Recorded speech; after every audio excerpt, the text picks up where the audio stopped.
Get out with your kids, you trashy wife. With those words, my mother-in-law throws my belongings at me. I look to David for help, but he just awkwardly avoids my gaze. How dare you deceive my precious son? I haven't cheated. This child is definitely David's. Shut up. You're probably cheating with that part-timer named Ryan, aren't you? At those words, I snap. As if being falsely accused of cheating wasn't irritating enough, now to be suspected of having an affair with Ryan too. I glare at my mother-in-law. What? Let's do a DNA test. Fine by me. At my words, my mother-in-law smirks confidently. Providing evidence of your own infidelity, what a foolish wife. Laughing, my mother-in-law. I swore to prove to her that I've never cheated. 2 weeks later, I checked the results of the test and sent them to my in-laws' house. A few hours after, they must have seen the results. In just a short time, my phone was flooded with dozens of messages from my mother-in-law. What have you done? My name is Luna. A 27-year-old housewife. Everyone, dinner is ready. Thanks as always. My parents have always been gentle, and it was rare to see them argue. My mother, while gentle, always made sure that my father and I could live peacefully. My father, who never forgot to respect and appreciate her for that. Perhaps because of how they raised me, I've rarely gotten angry myself. Sure, there are things I can't compromise on or that irritate me.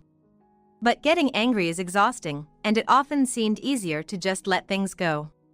Luna, are you not pushing yourself too hard? You always give in to others. My mother would worry about me sometimes, but I believed I had my own convictions. I stood my ground when it mattered and lived at a pace that didn't overwhelm me. That's so like Luna, always doing things at your own pace. My friend Layla often said that. I didn't mind being seen as laid back. After all, I wasn't causing trouble for anyone, so there shouldn't be any problem. And there were people who loved me for being that way. I love how gentle you are, Luna. Those were the words of my husband, David. We met in college. At a matchmaking party a mutual acquaintance had organized. I hate conflict. I like people with a peaceful aura who don't get into fights, like you, Luna. At the matchmaking party, that's what David told me. He didn't really want to attend the mixer, but also didn't want to make his friends uncomfortable by refusing. That's why he ended up going. You really think of your friends, huh? I think that's wonderful. Thank you. Hey, Luna. If you're not seeing anyone right now, I'd like to go out with you. And with that confession from him, we started dating. He accepted that I had my own non-negotiables, and we were able to date without any major arguments or issues. Luna, will you marry me? Yes, I'd love to. After several years of dating, we got married. Thanks for becoming a part of this family. David's too good for me. My in-laws were also gentle people, with a smiling mother-in-law and a kind-looking father-in-law. At that time, I was truly glad to become a part of their family. What? Your father-in-law? Not long after David and I got married, my father-in-law was hospitalized. Apparently, he was involved in a car accident. Fortunately, there was no danger to his life, but he fractured his leg and had to be hospitalized for a while. Well, it's good that it wasn't serious. I'm sorry to make you worry. When David and I went to visit, my father-in-law apologized with a look of regret. Really, hearing about the accident almost took years off my life.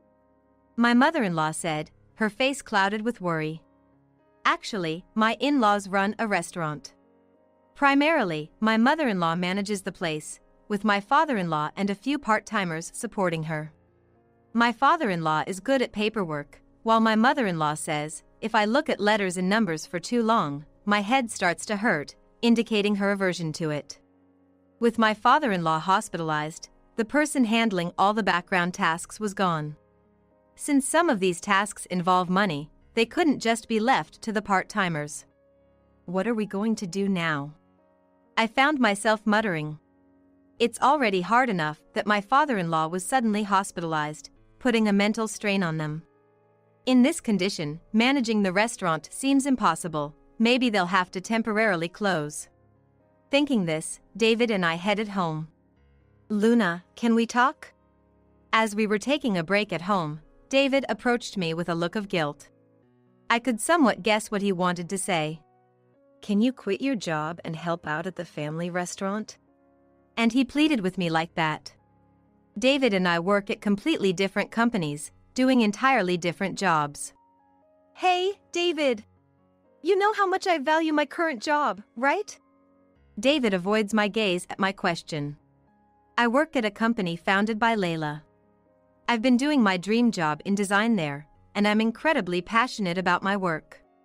I've talked about this to David multiple times, and he has always supported me. I understand that. But I was hoping you could help out at the family business until Dad gets back. At his words, I hesitated. So, I asked David for some time to think it over, leaving the matter unresolved for the moment. Indeed, running the restaurant would be difficult under these circumstances. But honestly, if it's that concerning, David could help out. Well, that's probably impossible. David, like his mother, isn't good at paperwork. Considering he doesn't do household chores either, it's likely he can't cook.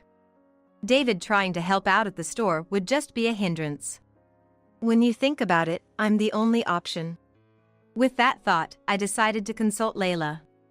I get it, your in-laws are having a tough time, and it's hard to say no given your position as their daughter-in-law. That's right. Plus, I have a good relationship with my in-laws and want to help them. That's why I have a favor to ask you, Layla. Layla gladly agreed to my request. Thanks to that, I was able to decide to help out at my in-laws' store. David, about the store, I'll help out. Really? Thank you. David was thrilled with my decision, and when he told his mother, she was grateful too. If they're that grateful, I'll do my best. Just when I thought that, my mother-in-law's attitude changed dramatically once I started helping. Now that you're here, you'll have to prove yourself useful. The plan was for my mother-in-law to cook, the part-timers to handle the front, and for me, who was unfamiliar with everything, to work behind the scenes. However, my mother-in-law started ordering me around. Take orders quickly, if you have time to stand around, clean, tidy up and wash the dishes. It escalated from there, and eventually, she even had me doing simple cooking tasks. Without allowing for breaks, as soon as I tried to sit, she'd say, "You're a daughter-in-law, don't slack off." Mrs. Luna, I'll take care of this, please take a break. That supportive voice belonged to Ryan, a college student and the part-time leader. He was observant and subtly supported me. But being unaccustomed as I was, I ended up exhausted from being overworked every day. I'm going to collapse at this rate. Just bear with it until Dad comes back. If we can get through this, we'll manage somehow. David would say with a troubled laugh whenever I told him about how I was being treated. David wouldn't even listen to my complaints. Maybe I made the wrong choice. At first, I thought David was a peace-loving and kind person. But in reality, he preferred to avoid trouble and wouldn't get involved in any. Because he's that kind of person, he wouldn't even try to mediate between my mother-in-law and me. Seeing this side of him, I sighed. I need to rest soon. I was told to come in early again the next day by my mother-in-law. I gave up talking to David and decided to rest in my room. Don't dawdle, get to work quickly. I was helping out at the store from morning, but feeling nauseous, I crouched down. Ugh, I feel sick. Mrs. Luna? You look pale, are you okay? Ryan, noticing me, offered to take me to the hospital. Thank you, Ryan. It's okay. My sister Layla always takes care of me, so it's the least I can do. Ryan smiled brightly at my words. Ryan is Layla's brother. I was surprised to find him working at my in-laws' store. We were both surprised when we saw each other there. But if you hadn't been here, I wouldn't have made it to the hospital. When I tried to go to the hospital, my mother-in-law complained and tried to stop me. Ryan stood up to her, saying, "Are you planning to make a sick person work?" And thanks to him, I was able to get to the hospital. Congratulations. Eh? And upon examination, it was discovered that I was pregnant. It seems I was feeling unwell due to morning sickness. I immediately contacted David. What? Pregnant? Is that true? Pregnant? Luna's pregnant? Despite it being David's phone, I could somehow hear his parents' voices. Why can I hear your parents? When I asked, David explained the situation with a bit of trouble. Apparently, after my mother-in-law thought I had run away, she contacted David to complain, and they ended up going together to my father-in-law to vent. Well, until just a moment ago, my dad was actually lecturing her, saying she's working out of kindness. What are you complaining about? Really? My father-in-law had scolded my mother-in-law, saying, "Luna quit her job out of goodwill to help, and don't make her work when she's not feeling well." Hearing that made me feel somewhat relieved. My father-in-law was on my side. That alone was comforting. Luna, congratulations on your pregnancy. Then, the phone was handed to my father-in-law. My wife was wrong. I've told her to pay you a more generous salary as compensation. At those words, I was taken aback. That's right, I hadn't received any salary. Until now, I hadn't had the luxury to worry about such things and had completely forgotten about my salary. Luna? You haven't received your salary, have you? My silence must have given me away. My father-in-law asked, his voice containing anger. Well, I've been collecting it for her. David hurriedly answered to his father's question. Why are you collecting it? It's Luna's salary for her work. It should naturally go to her. My father-in-law's voice was low and cold. My mother-in-law responded.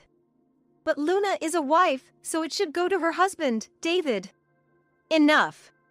She's someone's precious daughter from another family. What are you thinking?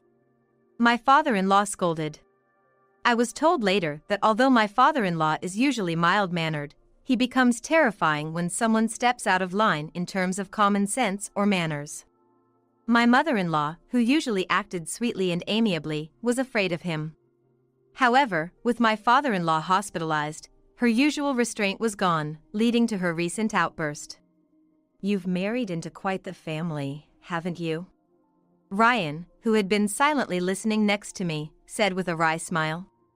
I returned the smile with a wry one of my own. I'm sorry for everything.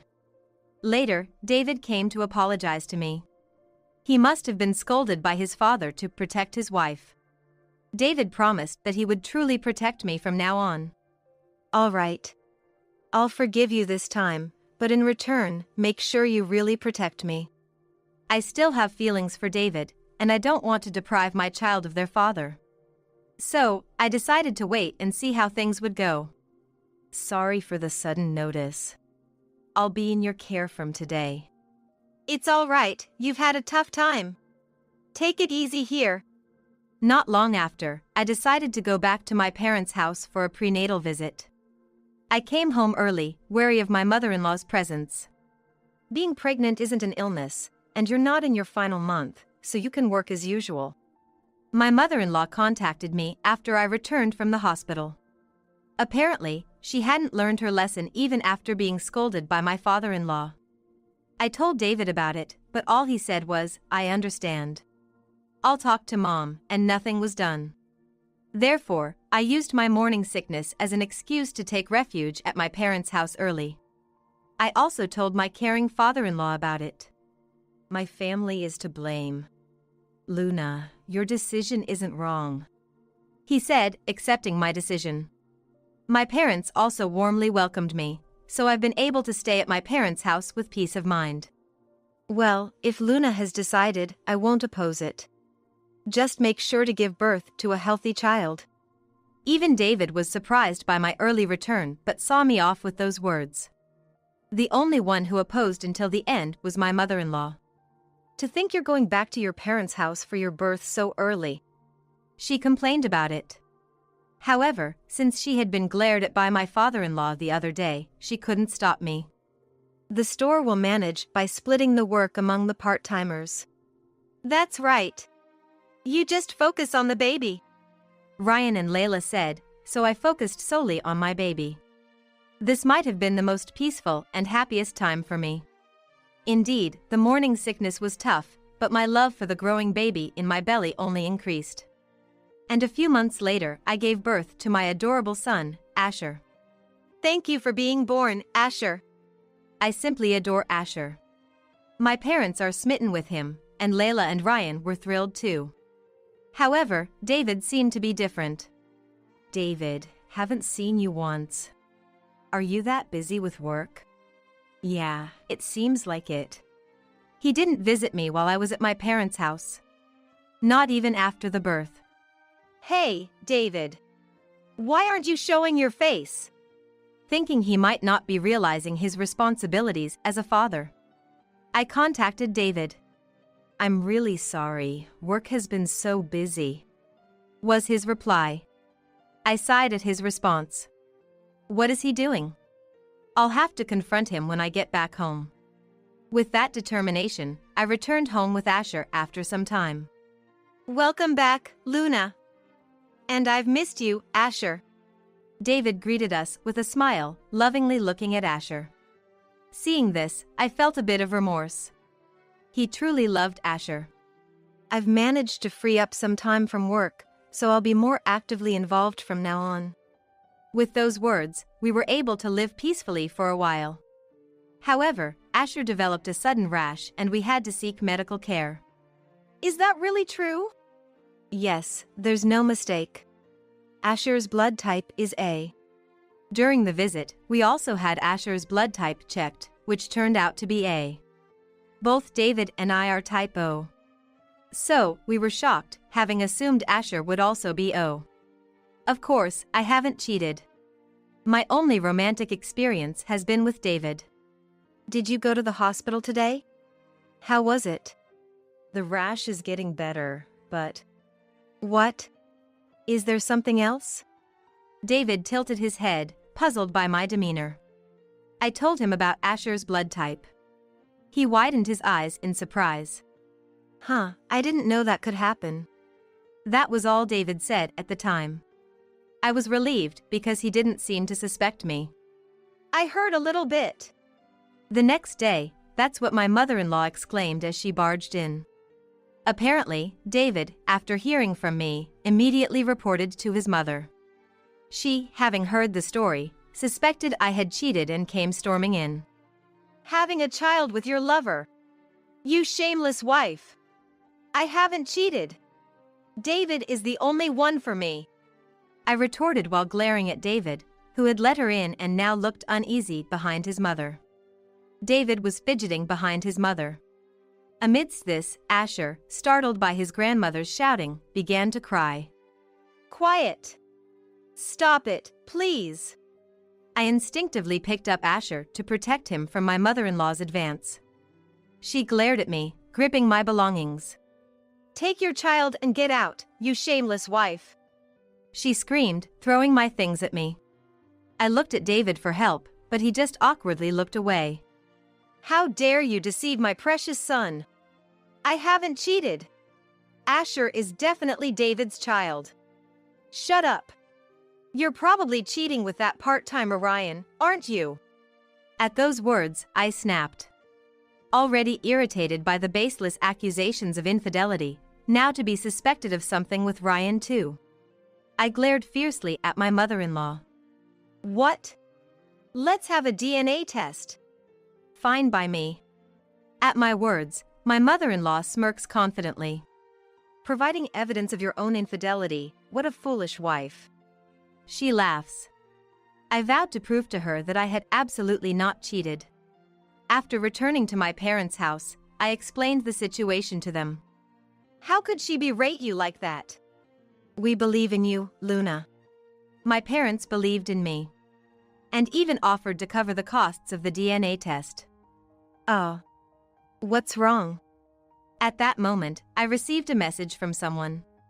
This person had heard about the situation and offered their support. Having that person's support would be really reassuring. I'll definitely prove them wrong. My anger towards my mother-in-law became my driving force. I'll make her regret this. 2 weeks later, I checked the DNA test results and sent them to my in-laws' house. I wonder how they'll react. Muttering to myself, I went to Asher. A few hours later, after they must have seen the results, my phone was flooded with dozens of messages from my mother-in-law. What have you done? Picking up the phone call that came just then, I was met with her yelling. I just proved what you wanted. Don't joke with me, you worthless wife. And then she proceeded to hurl insults at me. This was getting nowhere. Deciding this, I left Asher with my parents and headed to confront my in-laws. I'm coming too.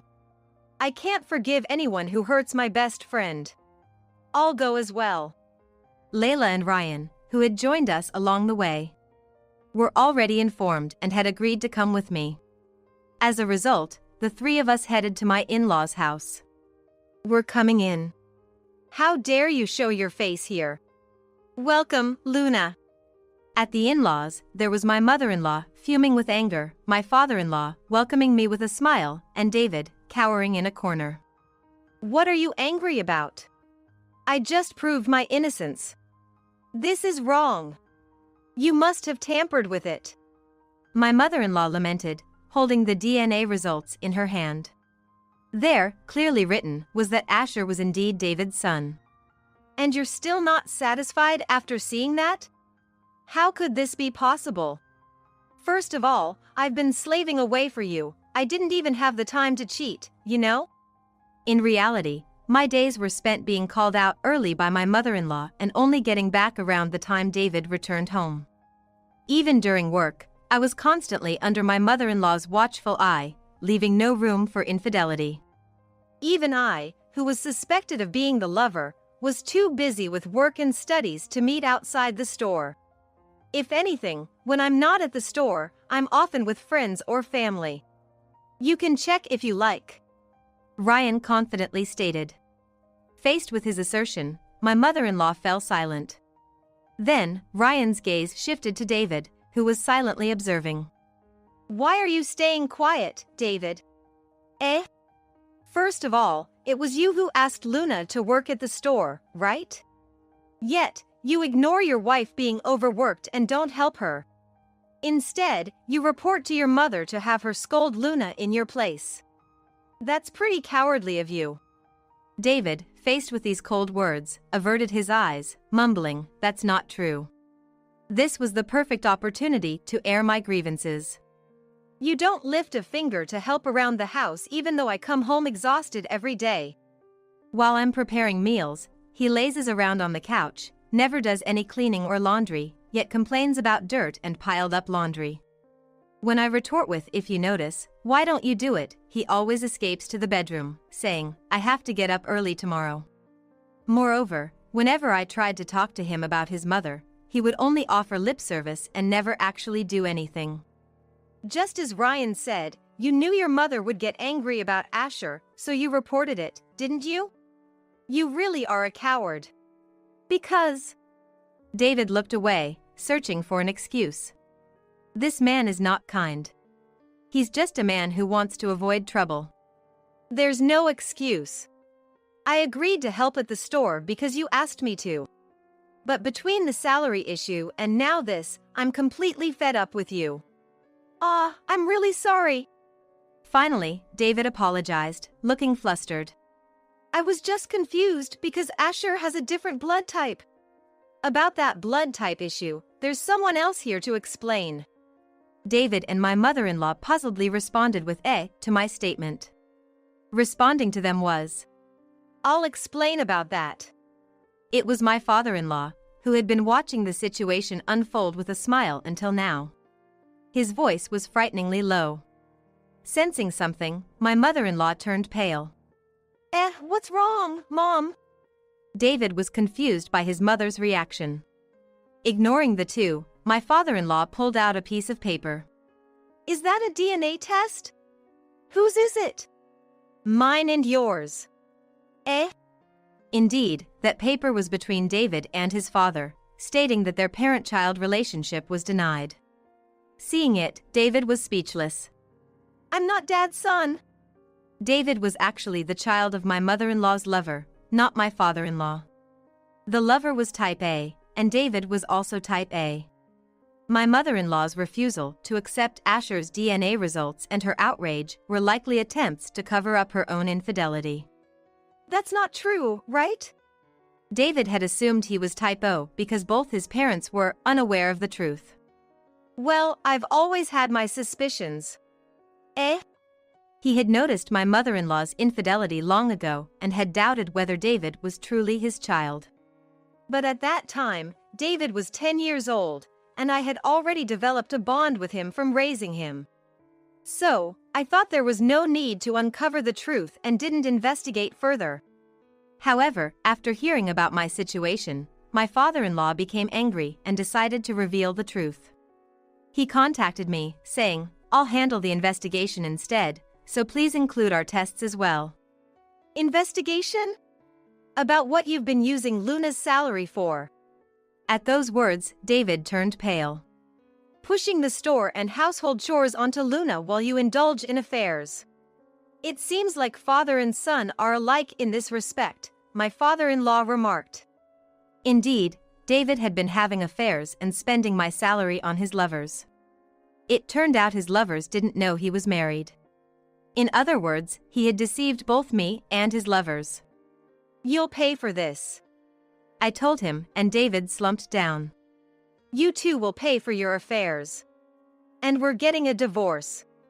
I'll also quit my job, Ryan added, following my father-in-law. Ryan then declared his decision to quit as well, as if adding to the statement. Why? My mother-in-law's face asked. If Luna and her husband are getting a divorce, the store won't survive. You only cook and don't do any of the administrative work like accounting. Even that cooking had lately been left to me and the staff. The regulars had noticed this, saying they came to support Luna, who works hard in her husband's place.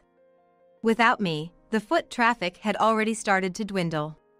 If neither Luna nor the father-in-law return to the store, the remaining regulars will leave too. The store, supported by the regulars and Luna, will surely collapse. Everyone senses this and is quitting one after another. No way, Ryan said, causing my mother-in-law to panic. That store was originally managed by my mother-in-law's family for generations. I can't let it end with me. Hey, we're not getting divorced, right? It'll be hard to find a job while taking care of a child, even with support from the family. David, realizing the situation, pleaded with me. Then, Layla stepped forward. Unfortunately for you, she's my capable subordinate. I'll take full responsibility for employing her. I had consulted with Layla before quitting, and she had arranged for me to return to the company anytime. So, re-employment was not an issue. I won't forgive anyone who hurts my best friend, Layla said with a smile to David. Following that, David and I successfully divorced. David kept pleading, "I don't want to divorce, I want to be with Luna and Asher," but Layla's husband, a lawyer, played a crucial role. I told him to squeeze everything out of your husband. True to Layla's word, David paid a substantial amount in alimony and child support, which I received in a lump sum, allowing me to live comfortably for a while. My father-in-law also opted for a divorce without demanding alimony, in exchange for no division of assets. Are you sure you're okay with not demanding alimony? Yes, it's fine. I have enough savings, and either way, she's finished. Originally, my in-laws ran the same store but kept their finances strictly separate. Thanks to this, my father-in-law had been able to save money, while my mother-in-law had squandered hers, leaving her with no savings. All that remained for her was the store. That store will collapse soon. Once that happens, she'll have no one but David to rely on, my father-in-law said. And that became a reality. Sometime later, while having tea with Layla, the topic came up. What happened to David and the others? Oh, I got a message from them. I went on to tell about what happened next. The store could no longer manage without us, leading to its quick demise. The remaining regulars left. And soon after, the store was buried in debt. Eventually, my mother-in-law had to sell the store and the land to pay off her debts and, with nothing left, ran to David. But David seems to be having a hard time too. Turns out, one of David's mistresses was a newcomer at a company his company dealt with. The newcomer, feeling deceived, cried and complained to everyone, quickly spreading the story. The story reached David's company, and he was indirectly asked to resign. With the money from selling their house, David had to pay off the debt he incurred to cover the alimony and child support and moved to a cheap apartment. He was living day to day on part-time jobs when his mother showed up, making life even harder for him. And he reached out to you for help? After betraying you first, as if you would help him. Exactly. I blocked him immediately. He had sent a long message detailing his situation, but I didn't respond and blocked him instead. Thankfully, I've been living peacefully since. Meanwhile, I've been raising Asher smoothly with my parents' help. With my stay-at-home mom actively taking care of him, I can raise my child with peace of mind. It's good to see you happy. Let's talk about the future then. We were having tea today to discuss future plans. With Asher still requiring a lot of care, I plan to start working from home once he grows a bit more. I'm so glad you're back, Luna. Your designs are popular, and there's something special about them that only you can create. Layla complimented me. Feeling appreciated like this motivated me to work hard once I return. A few years later, around the time I began to return to work. Hello. How are Asher and you today? Hello. He's been energetic since the morning. Ryan stopped by the workplace. He's always been considerate and fond of Asher. Now a university graduate, Ryan works diligently in sales at the same company as Layla and me. Luna, I've liked you for a long time. Will you go out with me? Ryan proposed, leaving me speechless. Facing my stunned silence, he looked at me earnestly. I'll make sure both you and Asher are happy. Ryan said that to me. However, I'm 5 years older than him. Because of that, I couldn't immediately respond and decided to put off answering. Then, soon after that. Luna. Eh? David? David appeared before me. Surprised by the sudden encounter, I couldn't flee immediately, and David approached me with a smile. I've been looking for you. Hey, let's get back together. I can't stand it anymore. I refuse. Who would get back with you? I immediately rejected David's words. You too? You're mocking me too. Then, suddenly angry, David raised his fist towards me. That's when it happened. What are you doing? Ryan intervened, pulling me close and glaring at David. Enough already. Luna doesn't need you anymore. Shut up. What do you know about Luna? Hey, Luna, you still need me, right? No, I don't need you. I already have him. At my words, David looked hurt. What's that supposed to mean? In the end, you betrayed me and had an affair with him. Ryan and I both showed a look of disbelief at his words. We had said at the time that neither of us had the time to engage in affairs. Unlike you, I haven't cheated. He and I aren't even officially dating yet. Lies. It's not a lie. Indeed, he confessed to me recently, but I haven't given him an answer yet. Though, my feelings are pretty much decided. Thinking this, I held Ryan's hand that was embracing me. Then, Ryan widened his eyes and then smiled happily. You have no place here anymore. Or would you prefer I call the police? At my words, David left, cursing. Apparently, he didn't want the police involved. About what you said just now. I'll be happy with you and Asher, right? At my words, Ryan nodded with a smile. And that's when we started dating. Later, I asked Layla's husband to issue a restraining order against David. It seems he had finally snapped at his mother for squandering his earnings and pressuring their lives and kicked her out. Feeling lonely afterward, he sought us out. The ousted mother wandered without a destination and eventually went missing. It doesn't matter anymore. Because now, I am happy. Luna, it's about time. Yes, I'm coming. Today is Asher's entrance ceremony. Asher adores Ryan as his dad. Ryan is fully committed to responding to such Asher. To anyone looking, they were a happy family. I'm truly glad to have become a family with the two of them. With that thought, I headed towards them with a smile. Well, from today onwards, it's your job to take care of 7 of us. The one standing beyond the open door was my son, whom I hadn't seen for several months. Behind him were his wife and children, standing with large bags. Even though I tried to convey that it was rude to suddenly invade in such large numbers, my son seemed unfazed. His manner of pushing himself in while brushing off my protests was nothing short of terrifying. Why had my son come back? A few months ago, when I criticized my son and his wife for their extravagant spending, my son was the one who called me a greedy old hag and cut off contact.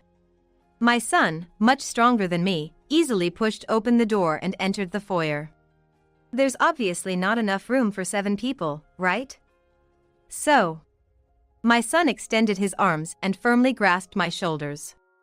Smiling at my wincing from pain, he said, "Once you're done with cleaning and laundry, Mom, you can sleep in the hallway. My name is Mercy, living off a pension at 75, just an ordinary woman.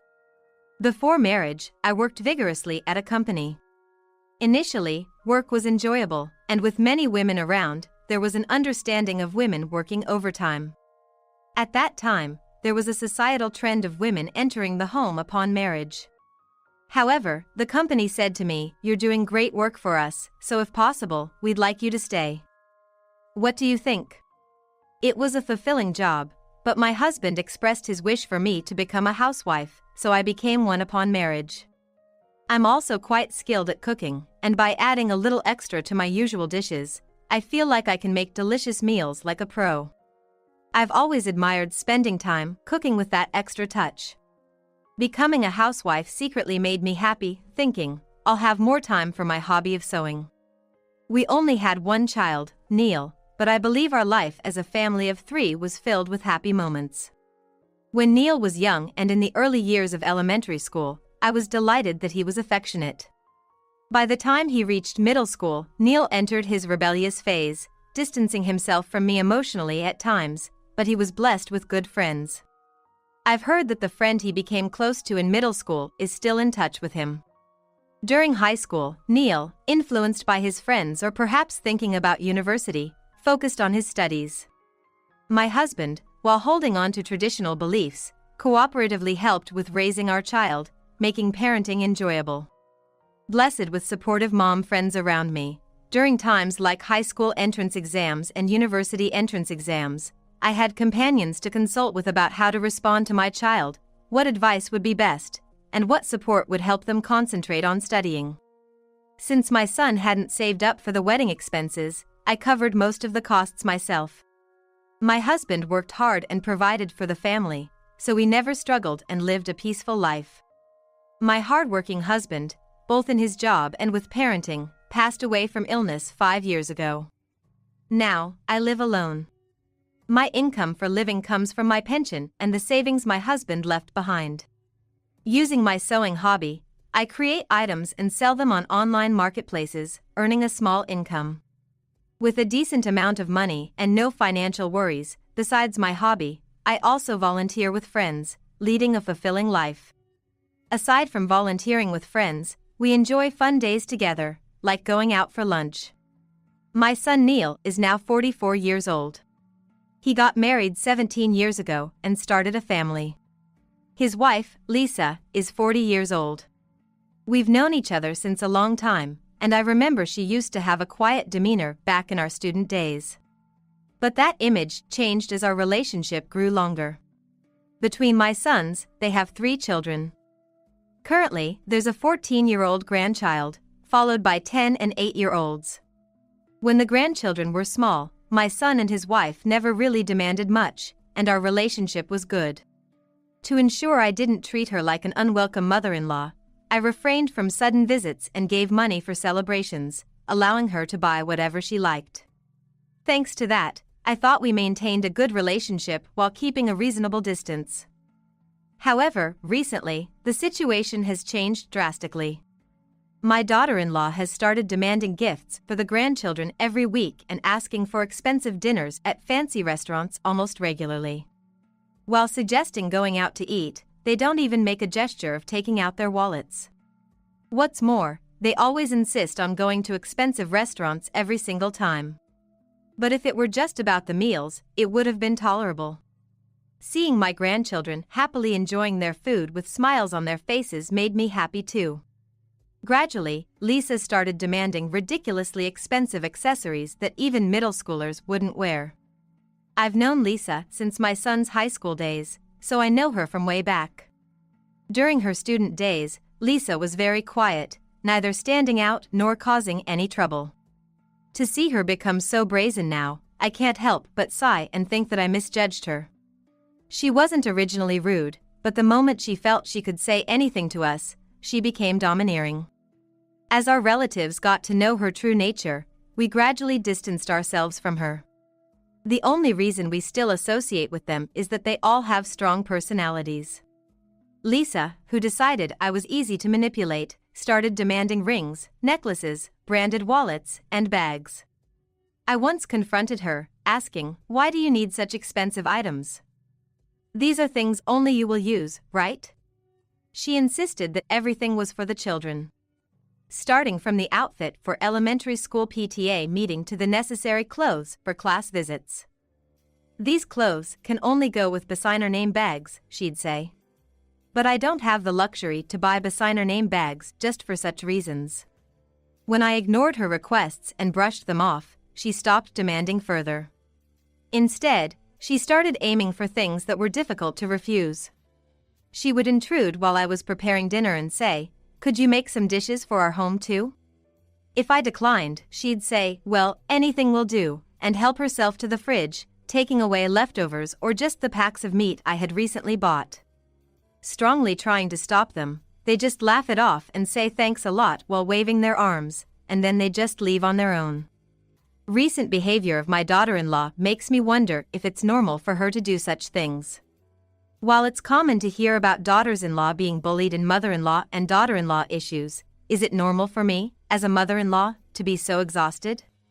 Suddenly visiting our home and then demanding meals for the whole family, how audacious. But despite that, they never come for summer vacation or Christmas. During Christmas, they ask for expensive gifts for the grandchildren, gorge on holiday dishes, and then leave without even greeting other relatives. No matter how many times I've warned them, they just brush it off, like one summer. "I didn't bring enough spending money for kids this year, so I'm asking for it for all the kids." When I confronted them strongly, Neil just looked at me with a sigh, even clicked his tongue. To the granny living alone, who took the time to visit and spend time with the grandkids, what's with that tone? Well, forget it then, I won't contact this unreasonable granny anymore. Who's being unreasonable here?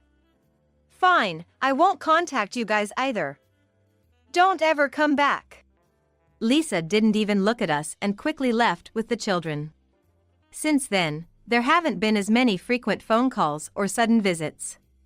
After that, I got even busier with my hobby of sewing and volunteering, and days without involvement with my son continued. Blessed with friends around, we still had enjoyable and busy days, like regularly going out for lunch. I've stopped contacting my son, and peaceful and calm times have passed. Continuing with my hobby of sewing and maintaining the same frequency of volunteering and lunch with friends, I had a moderately stimulating life, and those days were happy. During volunteering, people would say, "Thanks a lot, Mercy," acknowledging me, which made me very happy. I was originally blessed with many friends and a sociable personality. So it became a daily occurrence for my cell phone to ring with messages from friends. When an email came with a ping, signaling another invitation, and the content was always gentle. I couldn't help but smile. About 3 years into our estrangement, the landline at home rang after a long time. The caller was my son. I immediately blocked his number on my cell phone, but I didn't know how to do that with the landline. Until then, we hadn't received any contact, so I wondered what could be happening now. Answering the phone, I heard my son's voice saying, "Hello, Mom?" Then I faintly heard my daughter-in-law asking from the other end, "Did you get through to my mother?" Apparently, my son and his wife were calling together. Neil didn't ask how I was or even say it had been a while. "I need money," he said without any remorse, just laughing. As I was about to hang up in disbelief, I heard Neil's sighing voice. "Actually, Mom, I got fired from my job." What? Reacting like that probably wasn't good. Neil must have felt like I was listening because he started rambling quickly. "I had a little health issue, and I made some mistakes during that time. I ended up making some pretty big mistakes, and they told me to take responsibility. So, without even a farewell party, I got fired." I see. That must have been tough. Hang in there. Honestly, I couldn't find any words other than "so what?" I can almost predict what my son will say next after losing his job and asking for money. As I was about to abruptly end the conversation and hang up, Neil's desperate voice stopped me. Neil himself seemed to have never expected to be lent money. "If money's a problem, then let's live together again." What? Mom, think about it. You, me, and the adorable grandkids can live happily together. We'll save on rent. Isn't this what they call mutual support? I'll be in touch again, and I'll need you to clean the house. Don't be ridiculous. There's no way I could be happy living with you and the grandkids. You're the one who said you wanted to sever ties with me as your mother, and now you're shamelessly flipping the script because you're in trouble. You should be relying on Lisa. Don't count on me. Unable to stay silent in the face of such selfishness, I raised my voice for the first time in a while. Then, from a distance, I could hear my daughter-in-law's voice. "I'm already working full-time. But even with 3 kids, we can't make ends meet, so I want to rely on you, mother-in-law. Don't you have any love for your son and grandchildren?" No, I don't. Living with you would just mean being treated like a maid and having my money drained. I refuse to live together or provide any financial assistance. Don't contact me again. I slammed the receiver down with a heavy sigh, but the phone immediately started ringing again. Fed up with the incessant ringing, I picked up the receiver between incoming calls. While it meant missing other calls, those with real business would call my cell phone. However, the calls from my son and his wife wouldn't stop. When I put the phone back in the receiver's hands to keep it up, I get a call at a moment's notice. Growing tired of ignoring them, I reached out to a close friend. Then, on a whim, I called my close businessman friend on my cell phone. "Hello? Could you tell me how to block calls on a landline?" Finally restoring peace, 3 months passed by. The house was mostly tidy, so I was making drawstring patches with my sewing. Suddenly, ding-dong went the doorbell. It was unusual for the doorbell to ring at an unplanned time, so I glanced at the monitor showing the front door. There, I saw the faces of my son and his wife. All that crossed my mind was a bad feeling. If my son and his family come inside, they'll just get in the way. Thinking to shoo them away, I said, "I'm busy right now. Please go home." But my son said, "Don't say that. We've come all this way. We have something important to discuss. Please hear us out," as he gestured towards the back. Not only my son's family, but also Lisa's parents were there. My son, his wife, 3 grandchildren, and Lisa's parents, a total of 7 people, came barging in. And they all had carry-on bags and even large luggage with them. It would be awkward to send away not just my son's family but also Lisa's parents. If I were to turn away guests carrying such large luggage, and if there were any argument at the doorstep, I'd be conscious of the neighbors' gaze. Honestly, I didn't want to let them into the house, but reluctantly, I decided to let them into the guest room.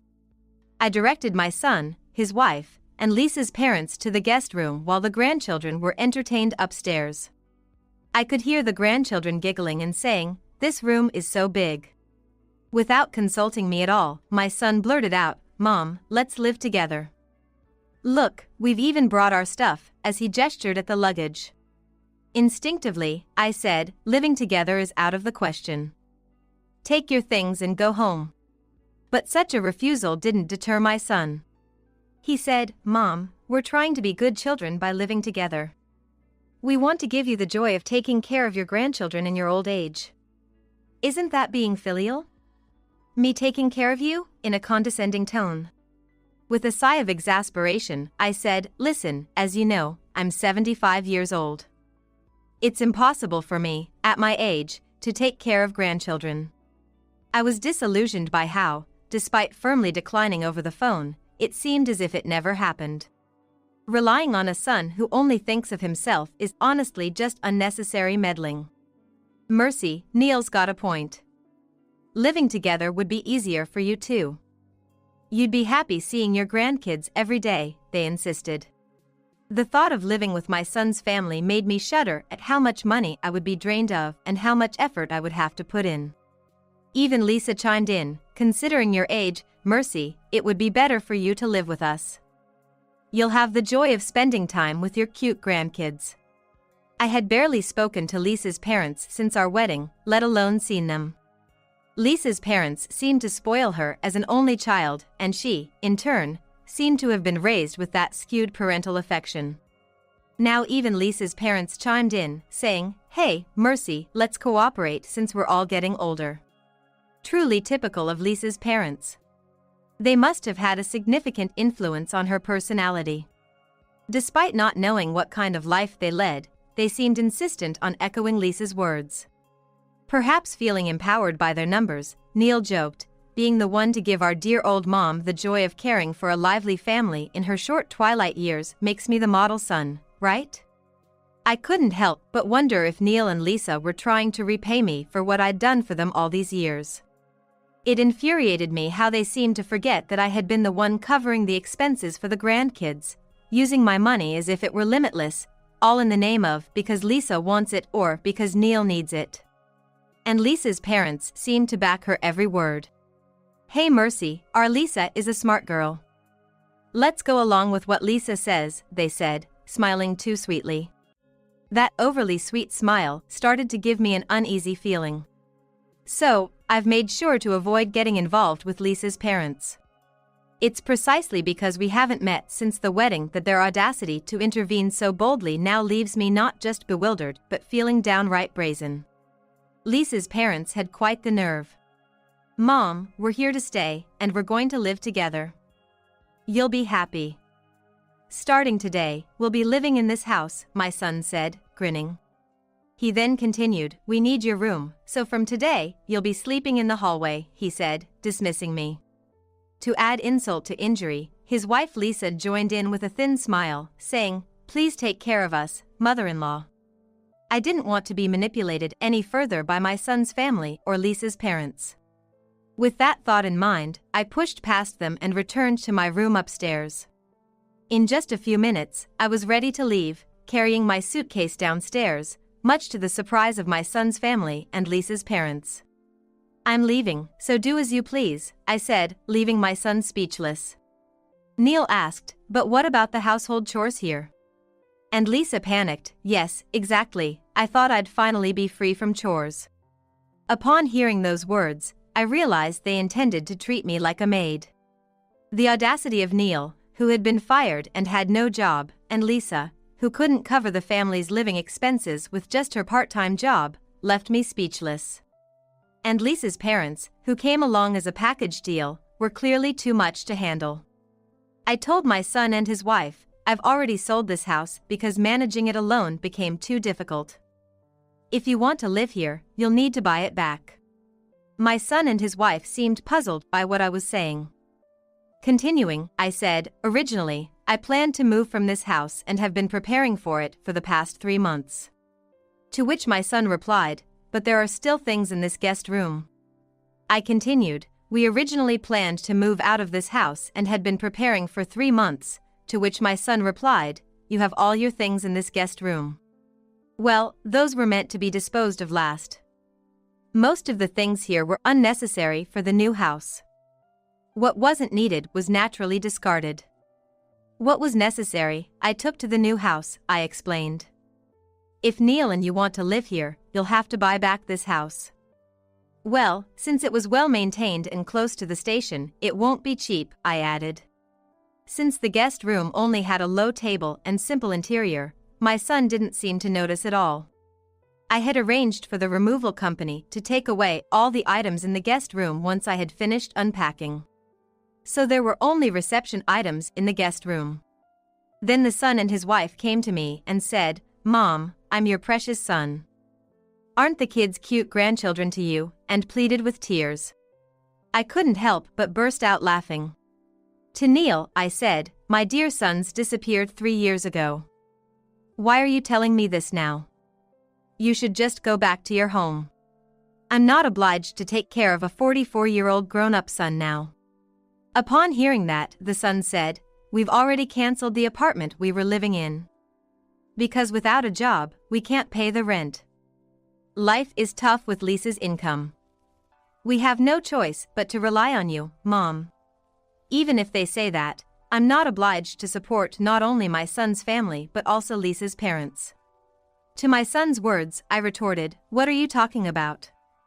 It's fine if you find a job, and if Lisa continues her full-time job, you can manage your life. Instead of making excuses for being unemployed, go and find a job. You're the breadwinner, Neil, it's up to you. My child-rearing days are over. There's no obligation to support Neil now. My son also said, maybe because I can't find a job right away, you think I'm asking for your help, he said, angry. Well then, why don't you ask Lisa's parents for help?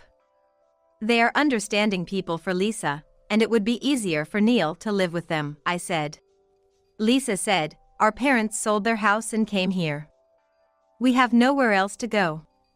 As for me, I said, this house is no longer mine. If you want it, you'll have to go to a real estate agent and buy it. Seeing the situation of my sons, I thought they really had nowhere else to go. Well, it seems my son and his wife have no home to return to. However, this is not a home for Neil either. I can only say I'm amazed at my son and his wife.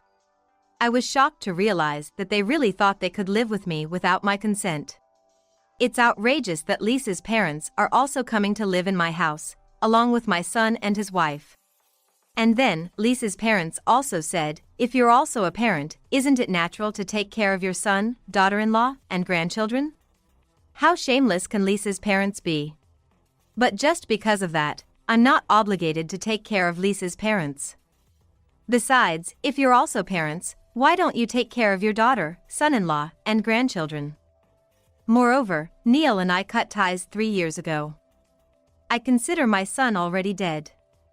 So, I don't want to be relied on now. This house is already sold, and the next one is a one-room apartment. There's no space for you, I said sarcastically and bitterly.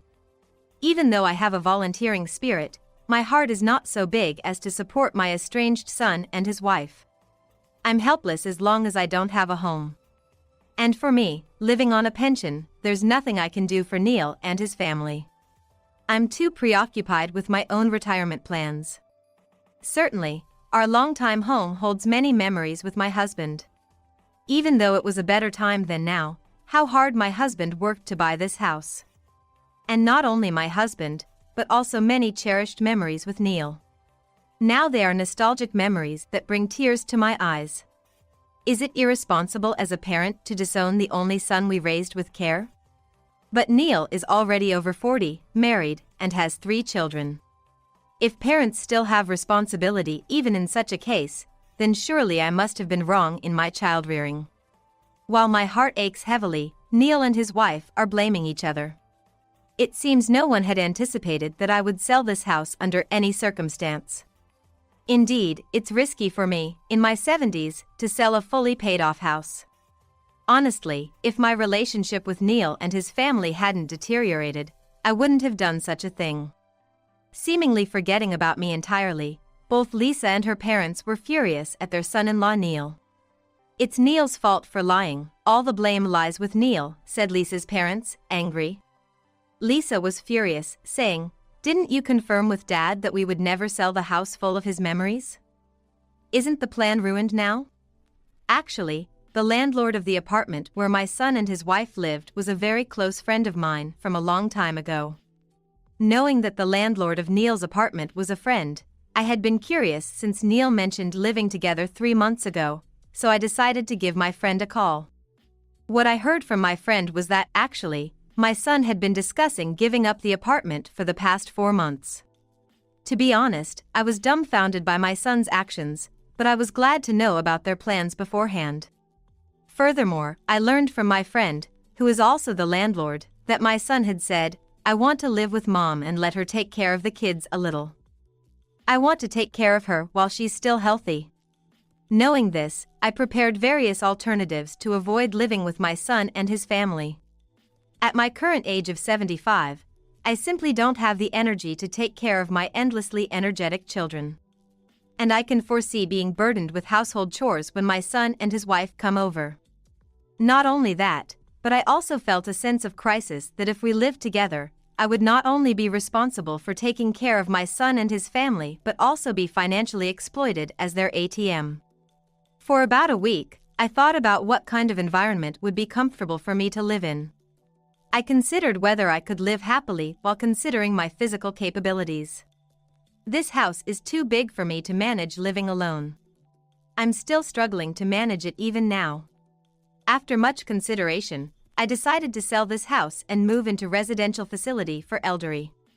Since the senior living facility is not as spacious as a standalone house, I had to move out the necessary items. I needed to dispose of things that wouldn't fit into the senior living facility, but with my wide circle of friends, it was easy. I sold items such as furniture, clothes, antiques, and even many books left behind by my late husband to secondhand stores. I donated everything I hadn't used in years and items suitable for the Volunteer Facilities Bazaar, which helped with the organization. I went to the city office and obtained the necessary paperwork for the move and received information about what was needed. I completed most of the moving procedures and preparations 4 days ago. As I finished the remaining procedures for electricity, gas, water, etc., it was a nostalgic moment when I was at the beloved house. Just as I was about to leave the house after bidding it farewell, my son showed up. As I was leaving the house, my grandchildren, who had been playing upstairs, seemed to have overheard my conversation with my son and peeked their heads out. Encouraged by their parents' looks, my grandchildren, especially the 14-year-old, said, "Grandma, abandoning us and Dad like this is heartless." Then he continued, "Grandma should live with us since she's all alone. And she should give all her money to Dad and Mom." Hearing this, my grandchildren, ages 10 and 7, said, "That's right. That's right," and they said it as if their son and his wife had been well educated. Listening to my grandchildren's comments, I couldn't help but wonder where I went wrong in raising my son. However, my choices regarding Neil and Lisa were mine to make. Still, seeing my grandchildren's reactions, I knew they would face challenges in the future, but it was beyond my control and knowledge. In an attempt to reason with my grandchildren, I suggested, "Why don't you ask Lisa's parents for help? There's no need for me to be involved." My son argued, "Lisa's parents have no savings, and they barely scrape by on their pensions. It's impossible for them. Having our family here would ensure you have a good life, Mom." I sighed in exasperation. Neil is an adult. He should find a job while Lisa works part-time. If Lisa works, she could rent an apartment in her name. Neil's old landlord is willing to keep the apartment vacant for a while since we won't be living here. If Lisa's part-time job and Neil's unemployment can secure the house loan, then you can buy back the house, I advised. After leaving the house, I contacted a real estate agent. At my age, I just want to live within my means. Subsequently, it seems my son's family tried to reclaim the house I sold. It seems Neil tried to repurchase the house, which holds memories for him, by visiting a real estate agency. He provided his former family's address and said, "I want to buy this property." Since it's a significant purchase, there's a loan assessment involved. Unfortunately, it seems the loan application, based solely on Lisa's part-time job, didn't pass. With a son who's unemployed, they couldn't even discuss a loan. The house, with its good condition and location, was too expensive to buy back, and it seems Neil's budget couldn't keep up, making it impossible to purchase it with a loan over their budget. Indeed, it was too expensive for an unemployed son and a wife with a part-time job. They persuaded the landlord of the apartment where the family previously lived, accommodating a total of 7 people, including Lisa's parents. While the landlord secured his income, he expressed concerns about avoiding any issues, stating, "Neighborhood disputes are the most troublesome." Despite living on the landlord's goodwill, the apartment feels cramped for 7 people, especially with young children, causing considerable stress. Furthermore, living in a small space with Lisa's parents adds even more stress, leading to frustration in their daily lives. A friend who lives near Neil's apartment informed me that Neil and Lisa are visibly struggling. Although Neil found a full-time job, I heard that his lack of qualifications results in a meager salary. With the money from selling the house, the savings my husband left, and my monthly pension, I can afford a reasonably good elderly-friendly apartment. I enjoy my hobbies like sewing, volunteering, and dining with friends, leading a content life. The environment hasn't changed much, and I feel peaceful and happy. Joining a gateball club after moving to the senior apartment has brought me more enjoyable moments than before. Having more friends from the gateball club makes each day enjoyable. Additionally, I've formed a close bond with a gentleman, adding excitement to my life, making each day feel fresh. I am not thinking of getting married now, but it has been a happy time for me to be of service to someone else. I was happy to be having a good time with someone who is good to me. I hope I can continue to be as energetic and happy as I am now. My name is Olivia Smith, and I'm 32 years old. I'm a working wife, juggling my job with household chores.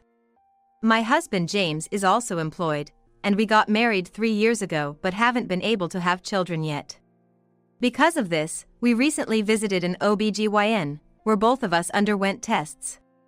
It turned out that I have a condition making it difficult for me to conceive. Since then, I've been trying to balance work and housework while starting fertility treatments.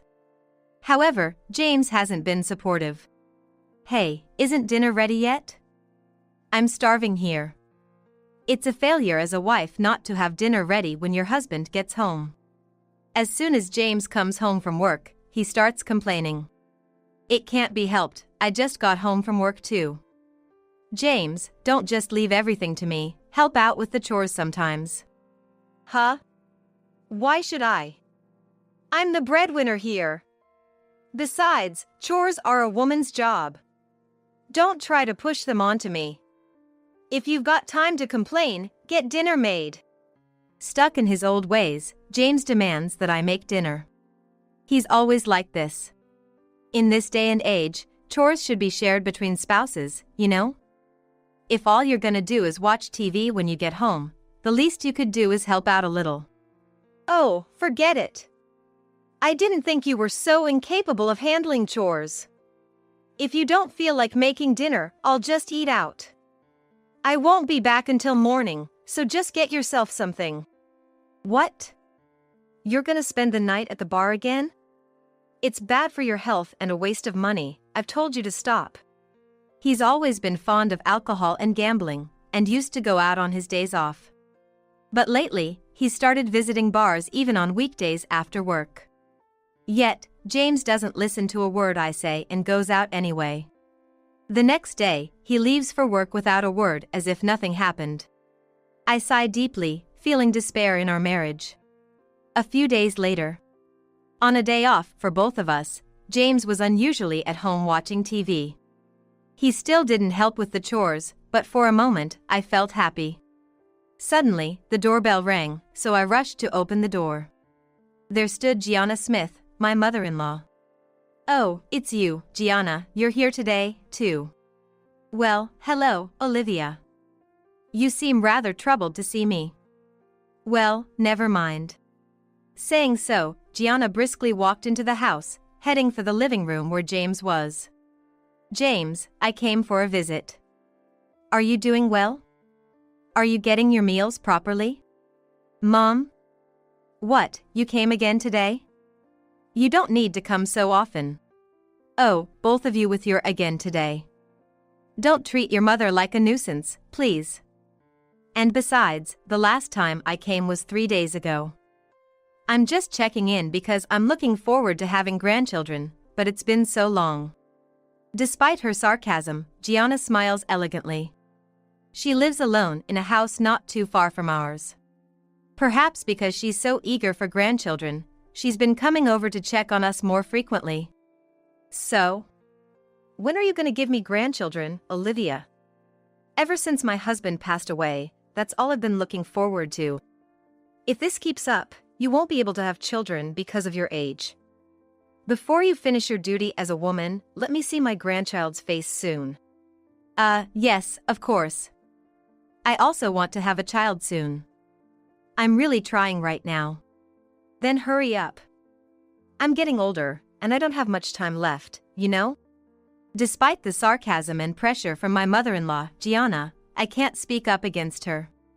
Part of it is because she's my mother-in-law, but also because she used to bully me. At the beginning of our marriage, James suggested we live with Gianna at the Smith family home. But right after we moved in, I started facing harassment from Gianna. Eventually, I couldn't take it anymore and convinced James to move out a few months later. I want to see my cute grandchild's face as soon as possible. Don't dilly-dally. You want to have children, right? Why can't you? You're not doing this to spite me, are you?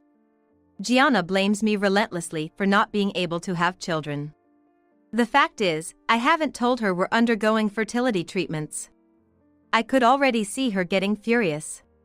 But if I don't tell her, she'll keep visiting our home forever. I decided to take this opportunity to confess to Gianna. Gianna, actually, I'm undergoing fertility treatment. I have a condition that makes it difficult for me to conceive. What did you say? What did you just say? Gianna suddenly became furious, as if she turned into a different person. I never thought you'd be so useless. Unbelievable. Shame on you for being a woman. I lowered my head in fear as she yelled at me. Then, Gianna turned to James and began to say something outrageous. James. Find a mistress. A wife who can't show me my grandchild's face is useless. What? I was shocked and my eyes went wide. But this was just the beginning. James then revealed something even more shocking. Okay. But actually, I already have a mistress. Olivia couldn't have children, and she tried to push the chores onto me. So, I got a mistress a few months ago. What? I was stunned by James' bold confession. Wait a minute. You cheated on me for that reason. While I was working hard on treatment and juggling work and chores. Unbelievable. Good for you. Divorce Olivia right now and marry your mistress. I'm so proud of my excellent son. Finally, I'll get to see my grandchild's face. That's the plan. Sorry to keep you waiting, Mom. So, Olivia. Divorce me. No. Why should I divorce you for such an unreasonable reason? James. Cheating on me, that's terrible. You betrayed me. Stop whining. Just sign the divorce papers now. I've had them prepared for a while. Sign here. He went to his room, came back with the divorce papers, and thrust them in front of me. Of course, I refused, but James restrained me. Gianna forced a pen into my right hand and made me sign the divorce papers against my will. There, that's done. Now, James just has to sign, and the divorce will be final. All right, let's go to the city hall. We'll sign there and submit it right away. Olivia, this is goodbye. It was short, but well, it wasn't too bad. I'll submit this, and you better have packed your bags and left by the time I get back. Saying this, James and Gianna happily left the house with the divorce papers. I was in shock and couldn't move for a while. But since they told me to leave the house, I started packing my things first. Afterwards, despite feeling angry and sad, I decided to accept the divorce. I quietly left the house before James could return. About 5 years later, I had fully recovered and was enjoying my life. Today, I decided to visit a newly opened shopping mall to do some shopping in the afternoon. Standing in a corner of the large store, 2 people suddenly appeared in front of me. They were the last people I thought I'd ever see again. Olivia. Is that you, Olivia? Wow, it's been a long time. Oh, isn't that Olivia? Long time no see. You look surprisingly well. Still leading a sad life without children? The people were my ex-husband James and his mother, Gianna. Long time no see. I'm glad you're doing well. As for me, I'm enjoying a happy life. James seems pretty miserable though. Anything happen? No, it's just nothing. He's just a bit tired. More importantly, it seems like you're enjoying your single life. It's really tragic that you can't experience the joy of being a woman. Good for you for seeming happy. She continued to look down on me unabashed. You know, we left things on bad terms, do you remember? I'm surprised you can just come up and talk to me like this. Well, yes. But we intended to part on good terms, didn't we? Seems like you're the only one holding on to any bitterness. Tough for you. We've been living peacefully without a care in the world. Right, James? Yeah, sure. James didn't seem convinced. Olivia, you're still single, right? Good to see you're not looking haggard. You must be happy, but I guess it's lonely without me suddenly gone. If you ever need anything, feel free to get in touch, okay? What? Why are you saying this all of a sudden? James, what are you talking about? You don't need to worry about her. Just leave this useless woman alone. You can't have kids, can't get married, it's a bit pitiful, really. I felt odd hearing James being kind after so long. Though his attitude intrigued me, it was no longer my concern. Could you, maybe go somewhere else? I'm waiting for someone, and they should be here any minute. That's when I wanted to leave the situation behind. Mommy! Olivia. Sorry to keep you waiting. I made sure to buy everything we forgot. A girl and a man were running towards me from behind, calling out to me. James and Gianna were stunned, unable to grasp the situation. Olivia, who are these people? Friends or something? That girl just called you mom, didn't she? Wait, surely not. Yes, this is my new husband, Luca, and our 4-year-old daughter. After divorcing James, I quickly remarried and had her. Isn't she adorable? What? A new husband and daughter? What's going on here? James and Gianna were shocked and started panicking. Actually, after the divorce, I married my coworker Luca. Olivia, you said you were single. I can't believe you remarried. Why did you lie? I never said I was single. Maybe that's just something you misunderstood on your own. I can't believe it. You were supposed to be infertile. I get it, they must be adopted or stepchildren, right? That's the only explanation.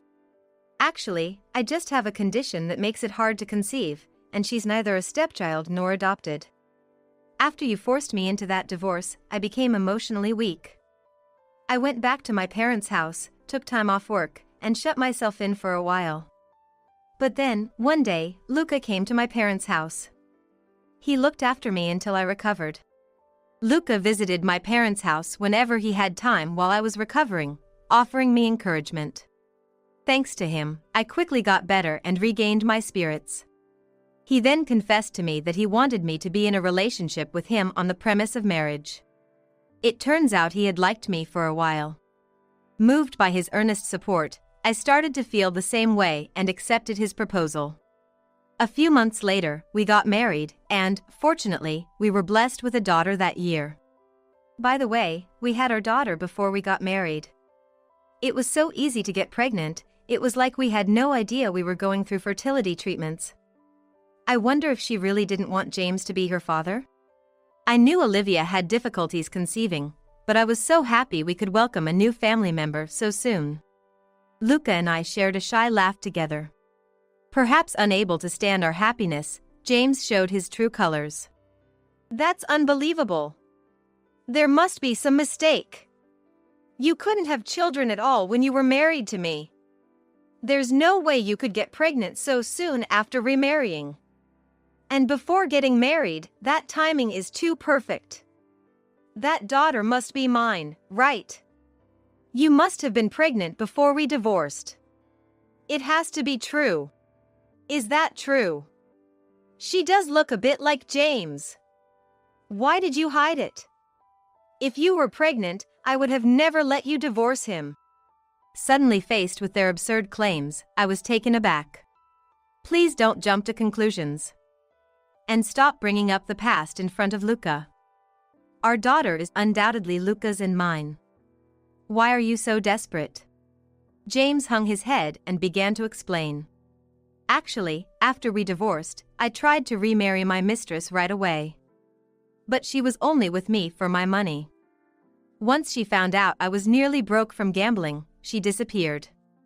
Without a partner and pressured by my mother who desperately wants grandchildren. I've been searching for someone. But I haven't found anyone. He said that even after his mistress ran away, he tried hard to find someone else. It seems his liking for gambling and alcohol made it difficult for him to maintain any relationships. As he got older and less attractive, James started to panic. He even tried marriage consulting services and flirting on his mother's advice. But he's just not appealing. Despite having a good face, it's strange, right? Despite all our efforts, it's ineffective, they all run away quickly. We came to the mall today to try flirting. Flirting. This is a place for all sorts of people to shop, right? I can't imagine coming here to scope out women. I looked at James and Gianna with a cold gaze. But Gianna acted as if it was perfectly normal. It can't be helped, can it?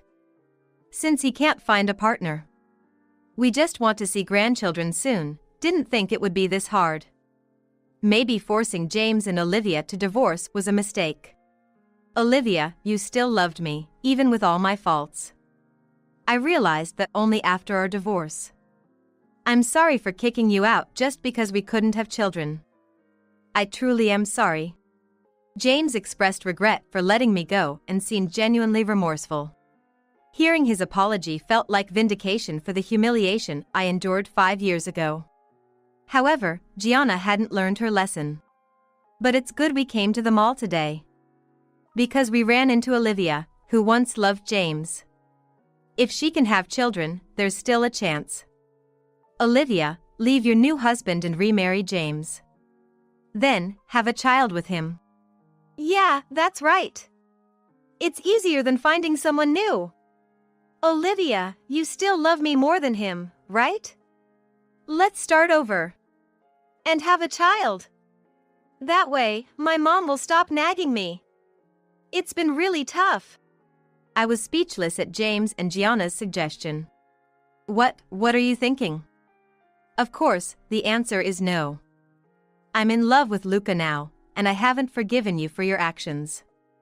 There's zero chance, but even if by some miracle I were to divorce, I would never get back together with James. What are you talking about? Meeting again in the same place like this must be fate. The fact that my ex-wife was here where I was trying to flirt means we must remarry. It would actually be rude not to. Such a chance is rare. You should go back to James, whom you once loved, rather than your new husband. Ah, finally, I'll be able to meet my grandchild. Let's go to the city hall right now and start the paperwork. Come on, Olivia, quickly. Wait, stop. Don't push this further. I'm not going to the city hall. Let go. James and Gianna once again pushed their agenda selfishly. And as they tried to drag me to the city hall by force, it was clear they were driven not by love, but by their desire for children. Remembering the humiliation I suffered in the past, anger surged within me, and I trembled. And so, I decided to execute a plan for revenge against them. After seeing James and Gianna's attitudes, I've made up my mind.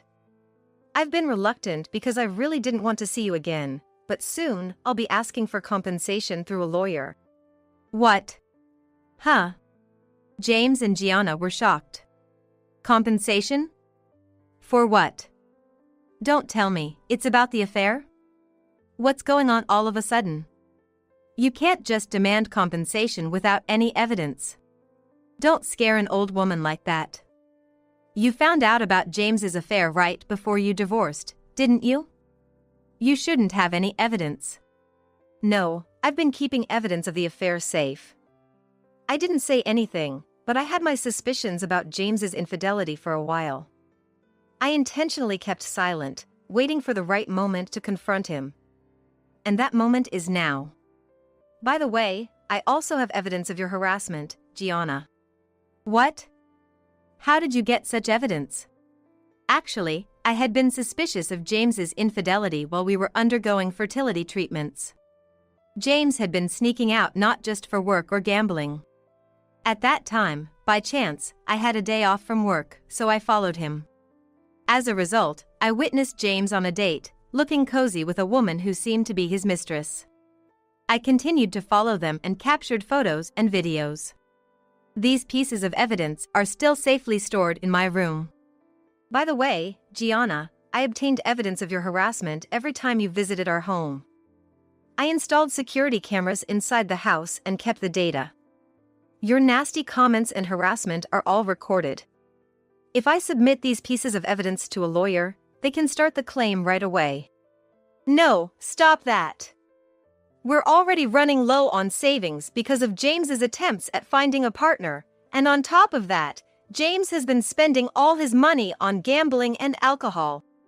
Mom's been pressuring me to remarry, adding to my stress. The divorce was her idea in the first place. It's not my fault. Please, just forget about the compensation claim. Gianna and James tried to use tears to stop the claim, but I didn't relent. After what you put me through, and now you're telling me to divorce my current husband? There's a limit to selfishness. You've completely disregarded my feelings. I have no intention of getting back with James, and I will demand compensation. This is what you get for letting me go. Just accept it gracefully. Wait! Let's talk this out. We admit we were wrong about this. We're sorry. We're offering you a chance to remarry James as an apology. Let's reconcile and start over. I've met many women, but none compare to Olivia. I still love you. I'm even willing to accept that 4-year-old daughter of yours. So, let's get back together, okay? Ignoring my opinion, they kept pressing for a reconciliation. Just as James was about to grab my arm, Luca, who had been watching the situation, finally intervened. Listening to you guys, what's going on here?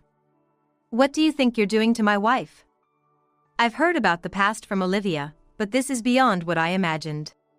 Luca pulled my arm away from James and glared at him sharply.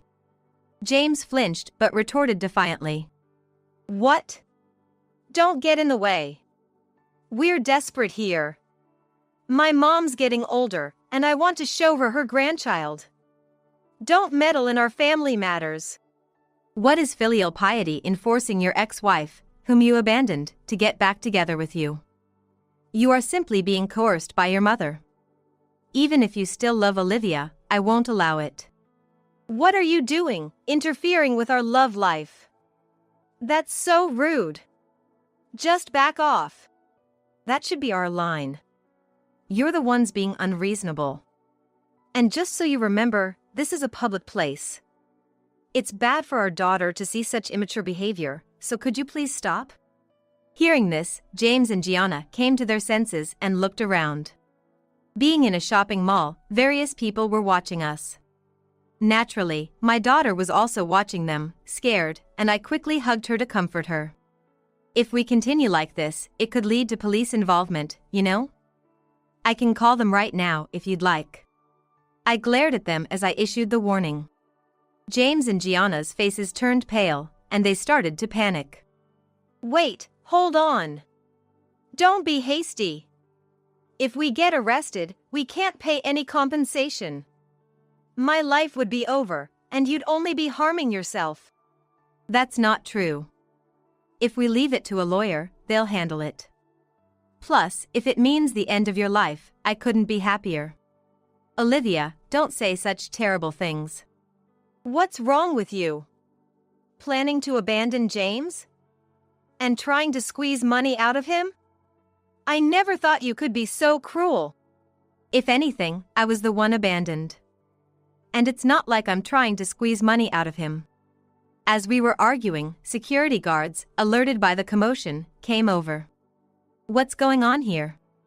Oh, sorry, could you detain this family here? They've been persistently bothering us. These people are stalking my wife. Please arrest them. We pointed at James and Gianna. They began to panic but then started making outrageous claims. No, you've got it all wrong. We just came to get my wife back. My beloved wife was kidnapped by this unknown man, and we came to rescue her. If you're going to arrest anyone, it should be him. That girl is my granddaughter. She was kidnapped along with my son's wife. Security guard, please do something about it. Huh? Oh. Confused by their claims, the security guard questioned. Please don't worry. I haven't been kidnapped. Well, these people are my ex-husband and ex-mother-in-law. They're trying to force a reconciliation. If it's difficult for you to decide, we can call the police and explain the situation. Yes, that sounds like a good idea. I see you're dealing with a complicated situation. We'll contact the police for you. Saying that, the security guard reached for his radio. At this, James and Gianna immediately began to panic. This is bad. If they call the police, we'll be in trouble. We have to run. I don't want to get caught up in this mess. Wait, James! Don't leave me behind! James and Gianna quickly left the scene. Their pathetic exit made both Luca and me laugh quietly. Finally getting my revenge on them, I felt a great sense of relief. Later, as I had promised, I submitted the evidence to a lawyer. I filed for compensation against both James and Gianna. According to the lawyer I hired, at first, they refused to pay, claiming they couldn't afford it. However, they ultimately accepted the claim and later paid me the compensation. But one day, it seems the news of James's affair had somehow spread throughout his workplace. Furthermore, the story of him pressuring me for reconciliation at the mall became known among his coworkers. Quickly, his misconduct became public knowledge, and the story reached the company president. James was called in by the president and reportedly received a severe reprimand. To prevent tarnishing the company's image, he was fired. Losing his job, James went back to his parents' house to report to Gianna. She was furious and scolded James before reluctantly starting to work part-time. Despite working steadily, perhaps due to her age, she often fell ill. Yet, she continued to work hard to pay off the debt. James also attempted to find new employment while working part-time. But it was challenging due to his age. During this time, his penchant for gambling didn't seem to have changed. Whenever he has free time, he seems to squander money, and his debt is only increasing. Eventually, Gianna strictly forbade James from gambling. With his hobby restricted and having given up on finding a new job, James reluctantly juggled multiple part-time jobs. Currently, they are slowly repaying their debt. As for me, I'm living a happy life with Luca and our daughter. Since we received the compensation, we have financial security and peace of mind. Although things didn't work out with Gianna, Luca's parents have been different. We get along very well, and recently, we had a barbecue party at their house. If Gianna hadn't been obsessed with having a grandchild, we might have been able to get along in a similar manner. But James and everything associated with him are just part of my past now. From now on, I've decided to completely forget the past and cherish my current family. One morning, suddenly, my father-in-law who I lived with passed away. I was always ignored, so honestly, I don't feel sad. My mother-in-law and Benjamin headed to prepare the venue earlier, and as I was getting ready, I heard Jackson making a phone call in the hallway. I married her out of pity because she can't have kids. It's basically charity. I gasped. And yet, she's so arrogant it's infuriating. Pretending to be Benjamin's mother when she's nothing but a maid. He laughed then. We'll have her cover the funeral cost. With that money, I'll buy a high-end bag for you. Charlotte wanted one, right? He continued talking, unaware that I was listening in the hallway. Trying to maintain my composure, my body trembled with rage. I'll put an end to this. This person is neither family nor anything to me. I'll let out all the pent-up frustration I've been holding back. He's mistaken if he thinks I'll always be docile. I am Madison, a 50-year-old housewife. I married Jackson 11 years ago, and have been living with my stepson Benjamin and my in-laws since. The reason Jackson and I met was through a mutual friend. After being dumped by my fiancé because of infertility, feeling depressed, a friend, feeling sorry for me, organized a gathering with their friends for drinks. Jackson was not very talkative but seemed sincere. We found common ground in our love for movies, and he was the one who suggested we start dating with marriage in mind. His ex-wife was into gambling, racked up debt, and left, abandoning her young son. When I heard he was looking for a mother for his son, I met Benjamin on one of our dates. Benjamin, without any shyness, quickly took a liking to me. Later, when I was introduced to my in-laws, they seemed like nice people, and by our one-year anniversary, I strongly desired to become part of Jackson's family. But looking back, it was clear that Jackson and my in-laws had been deceiving me all along. Fooled, I had a simple wedding and started living with Jackson and Benjamin. Shortly after getting married, Jackson asked me to become a full-time housewife. I enjoyed my clerical job and wanted to continue, but he was persistent. I want you to focus on Benjamin. You can return to work once he's a bit older. All right. I could see where Jackson was coming from. After all, I was inexperienced in raising children. The idea of raising someone else's child properly was also a source of anxiety for me. I sought advice from friends who had children, and desperately gathered information from the internet and parenting books. Initially, Benjamin seemed affectionate towards me, but as he grew older, he started to assert his independence and eventually began to talk back. Instead of consoling me, Jackson would mock me with a smirk. Seems like a real mom is different. After all, you're just a stranger. Stop it! Why do you have to say things like that? When I objected, Jackson raised his eyebrows in surprise. What's wrong with telling the truth? Jackson was always out, either at work or drinking with colleagues. He completely dumped childcare on me, yet all he did was make snide remarks. And whenever Benjamin did something he didn't like, he blamed it all on me. Crying all the time is because of Madison's bad parenting. Got a cold again? Probably malnutrition. It's because you feed him instant food for lunch. He'd get cranky teaching multiplication to Benjamin, who had just started elementary school, complaining about his slow learning. He's just learned addition. Multiplication is too soon for him.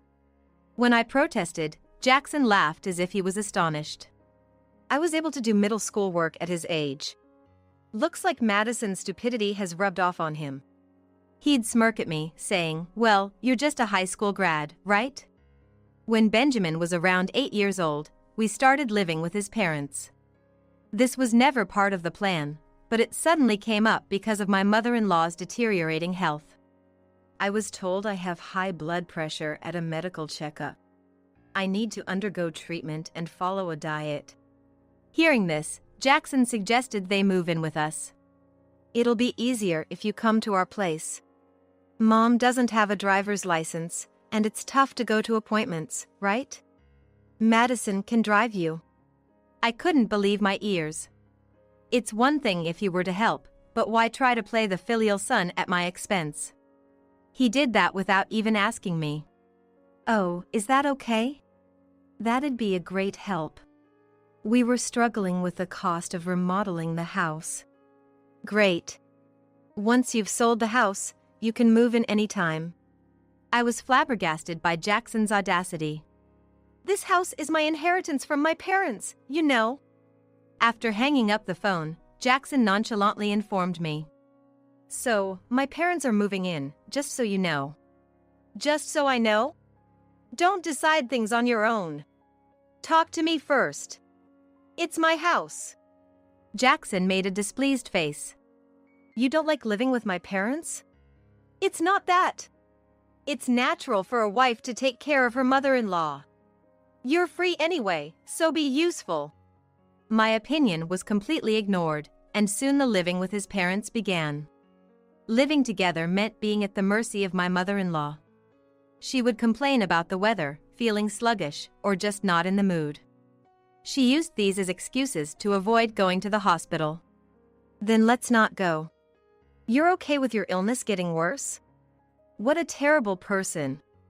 On the other hand, if I insisted too much on going, she'd get annoyed at being nagged. Once finally in the car, it was a barrage of complaints. Your driving is reckless. Drive safely. Don't drive so slow. Speed it up. As soon as we got home, she sat on the sofa and started complaining. I got car sick because of you. Why are you so bad at driving? She could use the bus that goes from the nearest bus stop right to the hospital. But I guess she thinks the bus fare is a waste of money. Not just for doctor visits, my mother-in-law complains about the house too. This house feels so old-fashioned. Are you sure it was remodeled? It's uncomfortable not being designed for two families. And that's her line, even though she's the one imposing on us. My father-in-law had his quirks too. Even when Jackson and his mother criticized me, he wouldn't join in, so I thought he was on my side, but it seemed he just wanted to avoid conflict. Proof of that is, he wouldn't respond to greetings, and when he did talk to me, it was only to ask what's for dinner, or is the bathroom clean, as if he wanted to interact with me as little as possible, and then I found out he spends his days at gambling or going to the races. If he's got that much free time, I really wish he'd drive my mother-in-law to her appointments. After all, she is his wife. My mother-in-law also had a lot to say about the meals I prepared. His parents prefer a fish-based diet. However, Jackson and Benjamin like stronger flavors, so I have to prepare different menus for them. As if that wasn't hard enough, my mother-in-law needs a low-sodium diet, so I end up making 3 different meals for 5 people. Without knowing how much trouble I go through planning the menu every day, my mother-in-law complained. This is bland. I can't eat something this tasteless. You're doing this to spite me, aren't you? What a mean daughter-in-law. When it's low in salt, it's naturally going to be bland. Please bear with it. Then my mother-in-law complained to Jackson. Jackson, Madison is being horrible to me. Jackson looked annoyed at my mother-in-law's complaint. Make something tastier. If you say so, why don't you cook? When I said that, caring yet firm, my mother-in-law glared at me. A wife talking back to her husband. Anyway, please bear with the bland taste. Making excuses for your poor cooking skills. Despite having pushed the cooking onto me because she can't cook, it seems she doesn't have a shred of gratitude. Slowly, I started to feel disillusioned with Jackson always siding with my mother-in-law. One day, as I was walking back from shopping, I stopped in my tracks when I overheard my mother-in-law talking. I wondered what she was discussing, but she was actually spreading bad things about me to the neighbors. My daughter-in-law is so defiant. Living off Jackson's salary, yet she's always talking back to me and Jackson. Does she even understand her place? Really? lazing around at home without working, always neglecting the housework. She pushes cleaning and laundry onto me and does nothing. Listening in from behind a fence, I was dumbfounded. Ever since we started living together, my mother-in-law hasn't even washed a single cup. Looks like this daughter-in-law is a dud too. It's bad for Benjamin's upbringing. Jackson too, but your grandson is the biggest victim here. Poor thing. The resident's tone of pity made my mother-in-law dramatically lament. See, it's me. Stressed out by being bossed around by her, and now my stomach hurts. You've had a tough time. Don't push yourself too hard.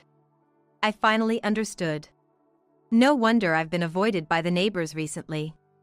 I clenched my fists, calming my anger with great effort, and took the long way home. That evening, when Jackson came home, I confronted him about my mother-in-law's actions. Don't you think spreading rumors is a bit much? He was just agreeing with what the neighbors said. Jackson made a face of disgust. You just need to improve your cooking skills. I'm doing the best I can. Anyway, just try to get along, will you? I was driven by a sense of helplessness and anger. Do I have to keep enduring these snide remarks every day? When Benjamin became a teenager, he hit his rebellious phase. Having grown up seeing Jackson and my in-laws look down on me, it was natural that he would mock me. He hurled insults at me like it was nothing. Wash my gym clothes by today. I need them for tomorrow. Leftovers for lunch? That's just being lazy. You're a stay-at-home wife, you have time to make something proper. I hate this brand of stock. Know my preferences at least. You're useless. Despite relying on me for everything, he was always finding faults. And unbelievably, he would kick me out of the house when his friends came over. Stay out of sight. It'd be fine if you were beautiful, but having an old hag like you around is embarrassing. This is my house. Don't get cocky. You're eating off my dad's salary, aren't you? Jackson and the in-laws, who were nearby, didn't seem to care at all. Furious, I finally scolded Benjamin. If you keep up this attitude, I'll stop taking care of you altogether. Abandoning your child? You're a failure as a mother. Benjamin became enraged. Then, Jackson interjected with a look of annoyance. Madison, don't react to everything the kid says. It's immature. I'm correcting his rude behavior towards adults. I raised my voice, pouring out my grievances. Hey, why don't you get involved with Benjamin a bit more as a father? I'm providing for the family, isn't that enough? Jackson glared at me, defiant. Who do you think allows you to have such an easy life every day? Since you're useless and can't earn money, the least you could do is devote yourself to my family. He yelled at me loudly. Otherwise, there's no point in keeping you in this house. If you don't like it, we can get a divorce. I'll kick you out right now. And to think you can't even have kids, what a failure. I was close to tears. To think he could say such horrible things so calmly. Behind Jackson, Benjamin and my mother-in-law were looking at me with malicious smiles. Then I'll start working. I can contribute to society too. Working from home would be okay, right? Who would want to hire you? If you slack off on the housework, I'll make you quit immediately. After this exchange, I decided to start working from home. I had experience as a sales admin until a few years ago, so I was good with computer work. I registered with an outsourcing company, and eventually, I started getting constant work requests as I built up my performance. I worked in the bedroom, from late at night until early morning, when the family was asleep. Lately, Jackson has been sleeping in the study, bringing a bed in there, so I can use the computer at night without complaints. I would prefer to work in the sunny living room during the day, but my mother-in-law spends all day glued to the TV, watching talk shows and historical dramas, so that's almost impossible. By the time Benjamin entered high school, my work had stabilized, and I was able to save a fixed amount every month. One morning, as usual, my mother-in-law went to wake up her husband and came down to the kitchen looking pale. While preparing breakfast and Jackson drinking coffee at the dining table, she said in a shaky voice, "Dad is What? We all rushed to the bedroom, and there was my father-in-law, lying in bed as if he were asleep, having passed away. After that, it was chaos. Jackson took over for the panicked mother-in-law, calling the family doctor to issue a death certificate, arranging the funeral service, and taking care of all the other procedures. Seeing my mother-in-law, usually so strong, now in a daze, I felt somewhat sorry for her. But that feeling quickly vanished. While I was doing the cleaning, laundry, and meal preparation as usual, my mother-in-law said spitefully, "You sure can keep your cool. After all, you've been taken care of by your father. Don't you have a human heart?" As I was setting the table, I looked at my mother-in-law with disdain and sighed softly. I can say this for certain. I never once felt taken care of by my father-in-law since getting married. Being with my father-in-law made me feel like I was air. It was unpleasant. So, it feels strange suddenly not having him around, but I don't feel sad in the slightest. Well, I'm still his daughter-in-law, so I'll attend the funeral and fulfill my duties. With that in mind, I took out clothes from the closet on the second floor and prepared a bag. Benjamin and my mother-in-law said they would prepare the funeral home and left the house before me. As I was getting dressed and walking down the stairs, I heard Jackson's voice. He seemed to be talking to someone on his phone. "Yeah, Dad, just suddenly. So, I'm a bit tied up with everything. I'll be a bit late to meet you tonight. Sorry, especially since it's an important day." I felt a sense of discomfort. In front of my mother-in-law, he acted sorrowful, but his voice didn't sound like someone whose father had just died. "Why did I marry such a plain woman?" Jackson explained with a laugh. "I felt sorry for her because she can't have kids. Basically, it was for charity." I gasped. "And yet, she's so cheeky it's annoying. Acting like she's Benjamin's mother when she's just a maid." He chuckled then. "I'll have her cover the funeral cost. With that money, I'll buy a high-brand bag for you. Charlotte wanted one, right?" He continued talking in a cheery tone, unaware that I was listening in the hallway. When I showed my face after he ended the call, he was startled for a moment but quickly put on a smile. "Oh, you were here?" "Yes." "Aren't you leaving yet?" "I'm heading out now. Want to ride together?" "Maybe I will." Trying to keep calm, my body trembled with anger. I murmured in my heart, "I'm done with this. Such a person is neither family nor anything to me. I'll vent all the frustration I've been holding back. He's mistaken if he thinks I'll stay quiet forever." The next morning, as I sat leisurely on a sofa drinking coffee, my phone rang. It was Jackson. Early in the morning, calls from Jackson came every few minutes. The barrage of messages was intense. Even though I saw the messages, I didn't respond at all, so he must have switched to calling out of impatience. Sighing, I answered the phone to Jackson, ranting rapidly. "Hey, what are you doing? The funeral's about to start." "Oh, really? That has nothing to do with me." Jackson was furious at my casual response. "What? Stop messing around and get here now. I thought you went home because you disappeared from the wake, but then you just vanished." I calmly replied to the frantic Jackson. "That's impossible. There's rush hour traffic, and it's over a 2-hour drive by car." I sent a photo I took through the window to Jackson's phone, and he yelled, "Where the hell are you?" "I'm at a hotel in the next city. I've always wanted to try their breakfast buffet. Food made by someone else is the best." "You're skipping a family funeral to stay at a hotel? Are you out of your mind?" I coldly replied to the barking Jackson. "Well, I'm not family, am I? Just a maid. I have no obligation to attend the funeral." Jackson fell silent then. After a short silence, he told my mother-in-law and Benjamin. "Mom, Benjamin, just wait here for a bit." Footsteps echoed. It seemed like they were moving down the hallway of the funeral venue. Eventually, the footsteps stopped and Jackson spoke again. "First off, give me your bank account number." "What? "Why? We need to pay for the funeral service, don't we?"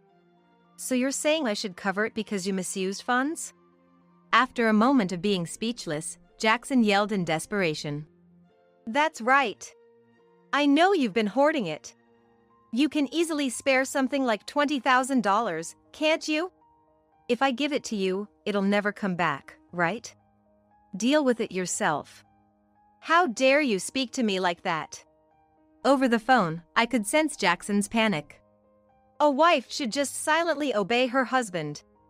A wife isn't a slave. I sneered at Jackson. Anyway, why don't you just be honest with your mom? She's soft on you, so she might just give it to you easily. My words made Jackson's voice shrink.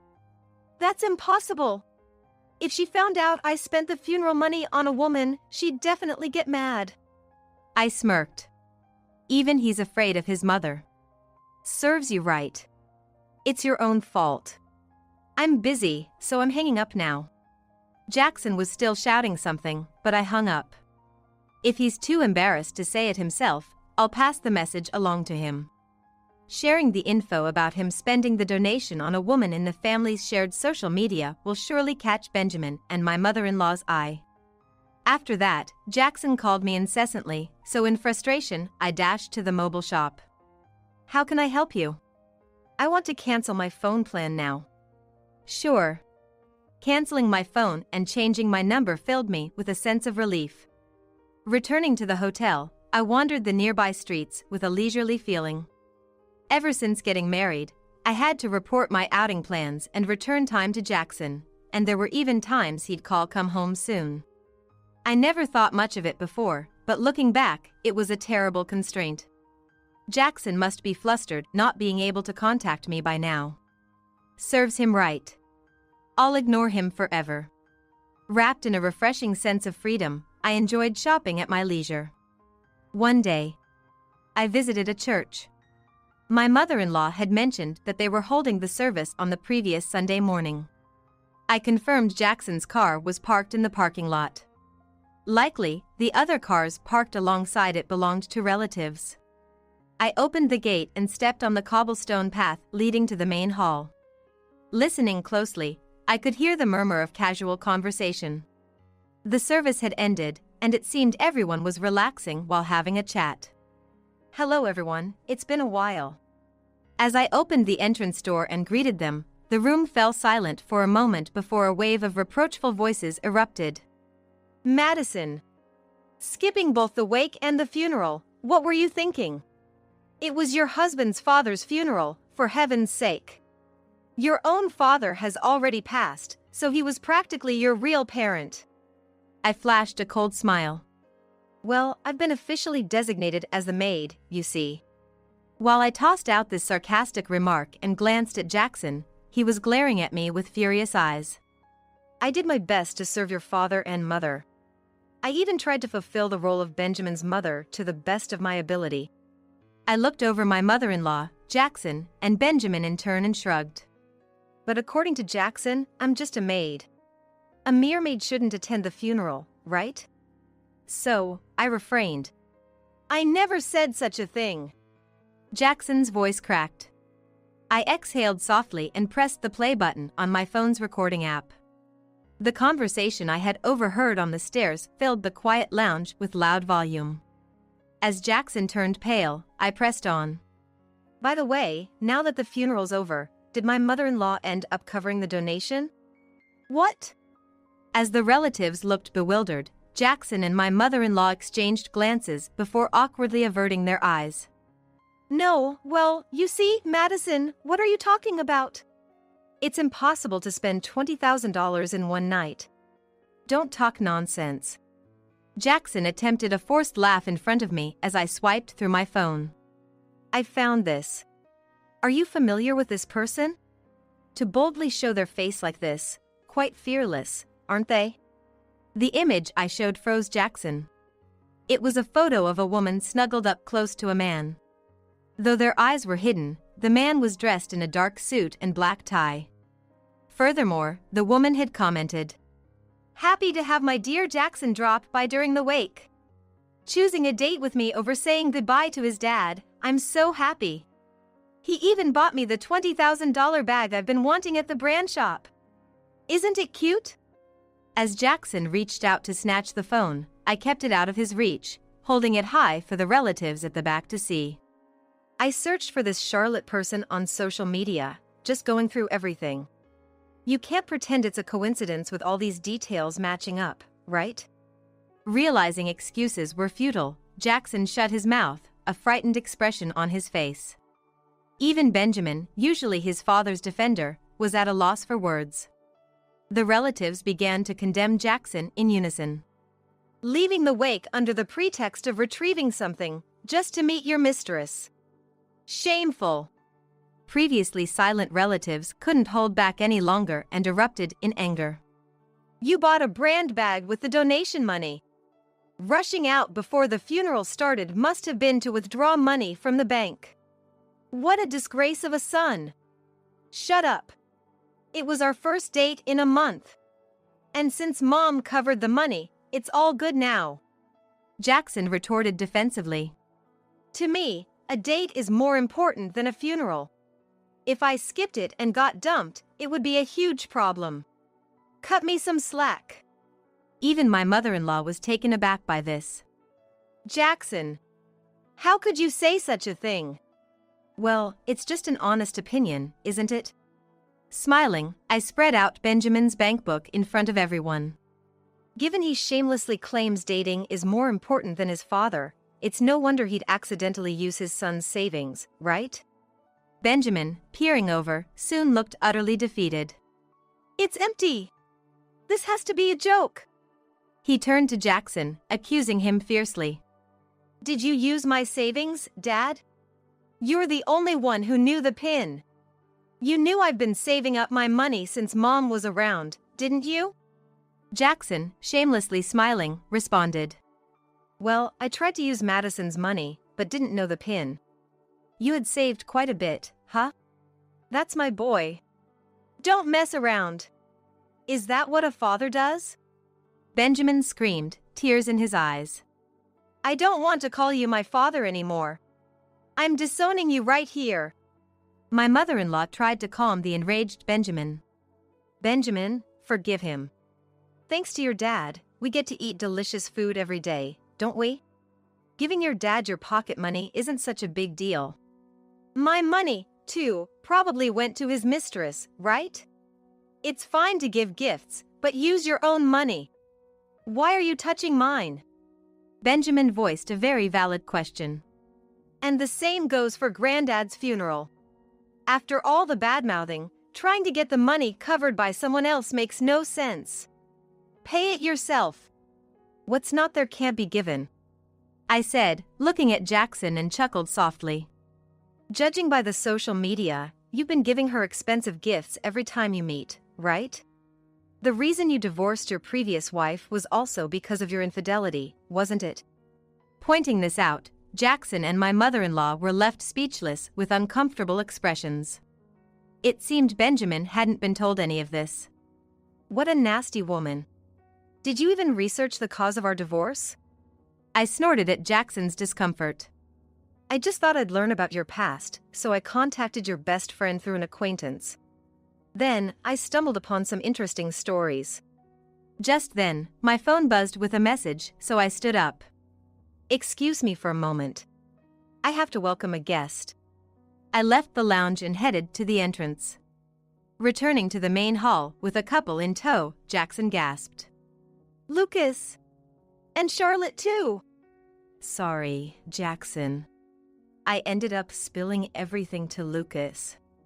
Charlotte looked downcast, while Lucas was visibly furious. Lucas, calm down. You're misunderstanding. We weren't having an affair, okay? It's no use, Jackson. I spoke with a look of disbelief. Lucas, I found your and Charlotte's text exchanges on the phone. I had a detective agency thoroughly investigate. So, no escaping this one. Lucas stared straight at Jackson with bloodshot eyes. Even though you have a bad history with women, I trusted you because you were my best friend. I never imagined you'd secretly meet her at a hotel the day after we went drinking. And then, you kept sneaking into my house while I was away on business trips, didn't you? With veins bulging at his temples, Lucas yelled resentfully. I should never have introduced her to you. Come on, my encounter with Charlotte was fate. Jackson said, grinning smugly. I'm more suitable for Charlotte than you ever could be. What? Keep your dreams for your sleep. That's ridiculous, right? Jackson pouted. I got stuck with a plain, older woman, while you marry a young and cute one. Plus, Charlotte said she fell in love with me at first sight. Jackson laughed out loud while Lucas clenched his fists. As you wish, I'll divorce Charlotte. Expect a lawsuit for alimony, and be ready to pay.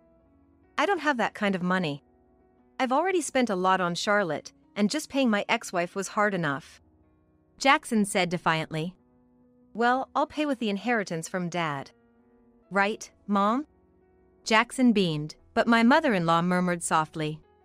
There's no such thing. Huh? If we had money, we wouldn't have moved into your place but renovated our old house and lived there. My mother-in-law spoke with a grim face. I nodded in agreement. My mother-in-law's decision to live together wasn't by choice but due to unavoidable circumstances. But you had savings for retirement, didn't you? Jackson showed panic, to which my mother-in-law sadly shook her head. After retiring, your father spent it all on horse racing. He even gambled away the pension, covering the shortfall with loans. So, there's no inheritance. Jackson turned pale and shrieked. No way, give me a break. I moved in with you guys thinking I'd get a hefty inheritance. My mother-in-law's face darkened with anger. You were planning this all along? Of course. Otherwise, why would I bother calling you parents over? It's annoying. Jackson said irritably. All the living expenses I've covered, just wasted. It's like throwing it down the drain. Disappointment appeared on my mother-in-law's face. Is money all you think about? It's my dad's fault, can't help it. Charlotte smirked, having listened to the whole exchange. I went out with you because you graduated from a better university and worked for a renowned company than Lucas did. What a disappointment. Approaching the stiffened Jackson, she declared firmly. Thanks for all the lavish gifts. By now. What? Hey! We're not done talking yet, Charlotte. Lucas chased after her, heading out the door. Poor thing, got dumped, huh? No inheritance, and your affair partner turns her back on you. Talk about a double whammy. I gave Jackson a sympathetic smile. Paying alimony to both Lucas and me seems like it's going to be tough for you. Well, good luck with that. Hey, Madison, wait! Jackson tried to stop me with a domineering tone as I was about to leave. How are you going to live if you divorce me with your meager salary? I don't necessarily want a divorce. If you keep doing the housework, I don't mind keeping you around as before. I exploded in anger at Jackson's arrogance. Enough already. Who do you think you are? My outburst surprised Jackson, Benjamin, and my mother-in-law, who all froze in shock. That house is mine, isn't it? I'm the one who's been letting you three stay there. And let me tell you, it was because of me doing all the housework that the house was running smoothly. Don't you understand that? Madison, calm down. After all the ridicule, you don't even understand that much? Your intelligence is as expected. My sneering at Jackson caused laughter to break out among the relatives. I've been offered to return to my previous job as a full-time employee. I can live just fine on my own. Maybe you should worry about your debt-ridden self? Yeah, Dad. We're in a worse situation. Benjamin also tried to stop me in a panic. Come on, we're family, right? If you become a full-time employee, contribute your salary to the household. We're going bankrupt at this rate. Benjamin's pathetic plea was echoed by my mother-in-law. Running away, even though you're just a wife? Help us out for once. I turned back to the three of them with a cold remark. Have you forgotten how you've treated me until now? There's no place for a maid in this. Madison! Family of three, please help each other out. And I'll be expecting you to move out of the house promptly. I left the church. Returning to the hotel, I sent Jackson the signed divorce papers.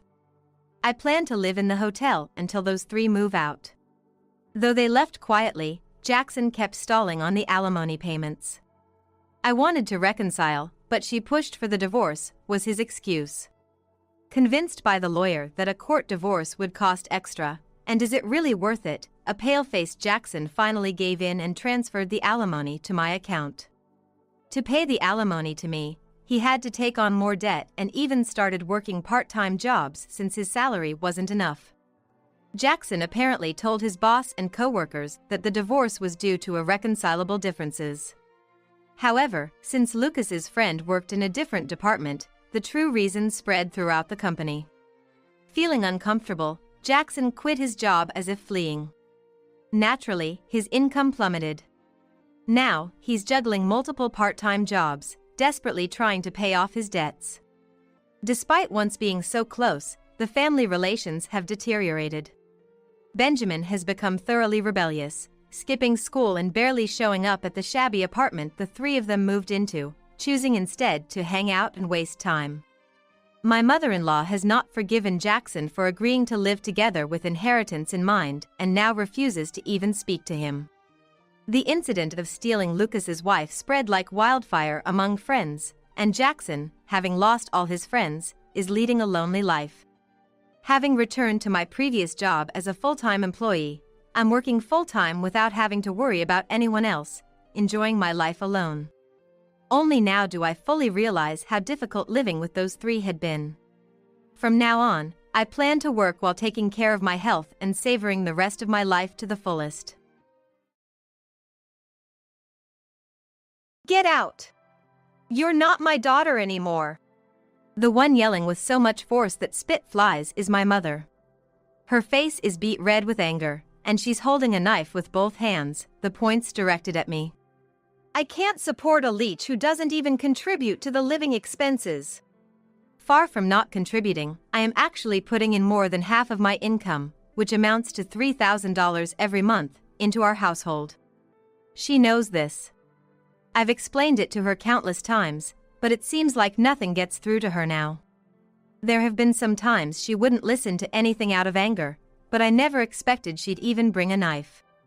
For now, I just try to not provoke her further and quietly create some distance to avoid getting injured. I heard my mother's cold voice. If I knew you'd turn out to be such a parasite, I would have never had you. I'm Hannah, 29 years old. Thanks to my hard work, I now work as a software engineer at a well-known corporation. My decision to pursue this career was influenced by my dad. He's always loved tinkering with computers. He was fascinated with machines since he was a kid, and he was thrilled the first time he saw a computer. I was excited back then, but the latest computers are amazing. Look, this one is so thin yet the screen is so clear. He'd say with a smile. And he used to take me to electronics stores. He would show me the latest computer models, pointing out their features. Seeing my dad so happy working with computers sparked my own interest. Although he was usually quiet, he would teach me all about them when it came to computers. Eventually, I realized I was better at using computers than most people my age, and I wanted to learn more deeply, leading me to major in engineering in college. When job hunting, I chose a career related to computers without hesitation. I successfully landed a job as a software engineer at my current company. Most of my work is remote, and I've enjoyed it, managing to achieve a lot compared to my peers. The times I'd go home and talk about work with my dad were some of the best. Then, one day, my dad collapsed. I got a call from Mom and rushed to the hospital. Is Dad okay? He suddenly fell over, and I called an ambulance right away. They ran tests as soon as we arrived at the hospital and said it's subarachnoid hemorrhage.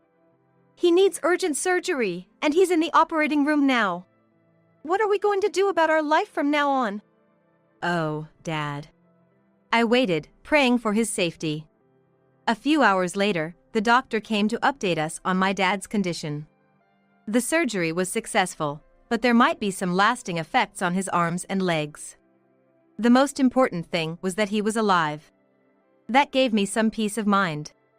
My mom said beside me, "What about work? I wonder if he'll be able to work again. I'm worried. If we lose our income source, how am I supposed to live?" My mom was concerned about her own future. She's always been like this.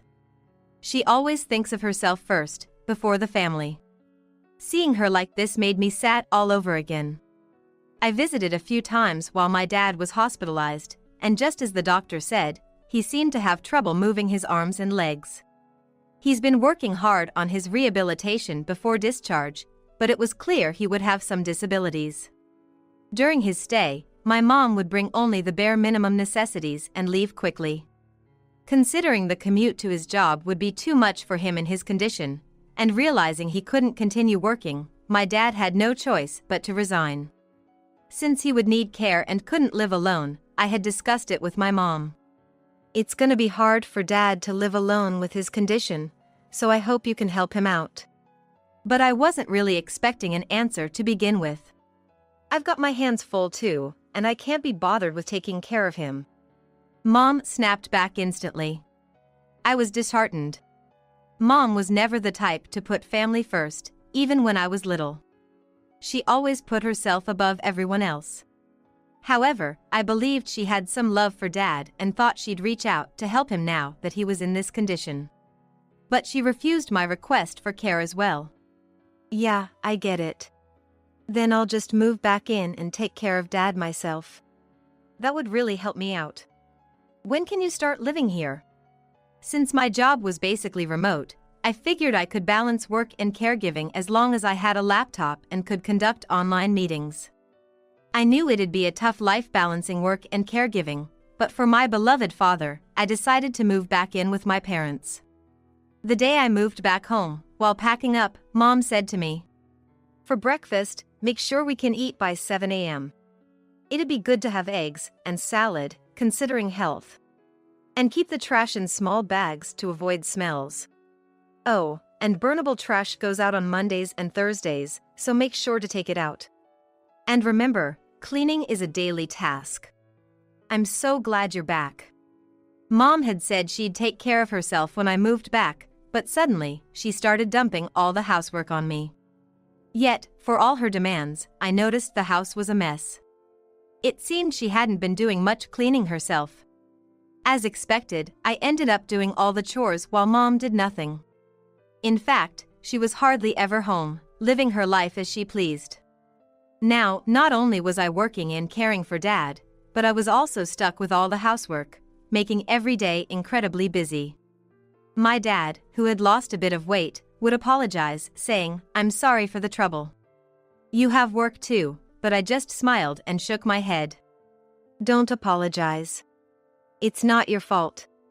I'm happy I came back home. I enjoy our talks." When I told him that, my dad seemed a bit relieved. Caring for Dad wasn't too hard since he wasn't bedridden or unable to eat by himself. It was more about lending a hand with daily activities, which wasn't as difficult as I feared, and I cherished spending a lot of time with him like when I was a child. Meanwhile, Mom, who did nothing, was always complaining. "Hannah, your cooking is kinda bland and simple. Don't you think Dad isn't getting enough nutrients? You're such an unfilial daughter." It irks me to see my mom quickly eating up my cooking while making comments. However, when Dad was brought into the conversation, even I had to take things seriously. Considering his age, he doesn't eat much, but I thought it might be easier for him to eat if I increased the number of small dishes rather than serving big platters of food, so I added more items, but Mom didn't say anything. Instead, a few days later, she said, "Lately, there's just too much food. Dad and I are old, we can't eat all this. Don't you know how to save money, even though you've been living on your own?" I couldn't help but retort when she said that, all the while finishing off her meal completely. "It was your idea to increase the number of dishes. I did it so Dad would have a variety and not get tired of the food." Then Mom visibly sighed and stood up from the table. "What's with that tone? It's like you're saying you only did it because I complained. How ungrateful." unbelievable. It's because of your attitude, always taking things the wrong way, that you're still unmarried. Mom, clearly angry, stomped off towards the couch in front of the TV. She left the dishes on the table. She plopped down on the sofa roughly and just looked at me before shouting, "Coffee." While I was clearing the table, thinking who would even bother preparing it for her, she threw a cushion at me. Hey, hurry up and make the coffee. You're almost always at home, not even working.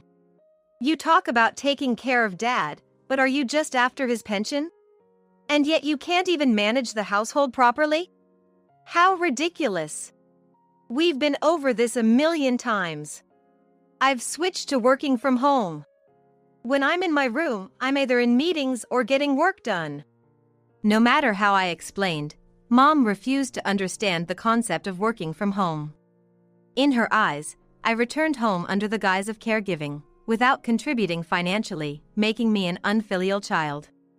I'm the one actually caring for Dad, yet she thinks I'm using his pension for myself. In reality, I'm the one taking care of Dad, earning for my parents' living expenses, and managing the household chores, all by myself. I've been put through Mom's whims since I was little, but I've reached my limit. I feel bad for Dad, but I can't live with the three of us under the same roof. A few days after making this decision, I accompanied Dad to his physiotherapy.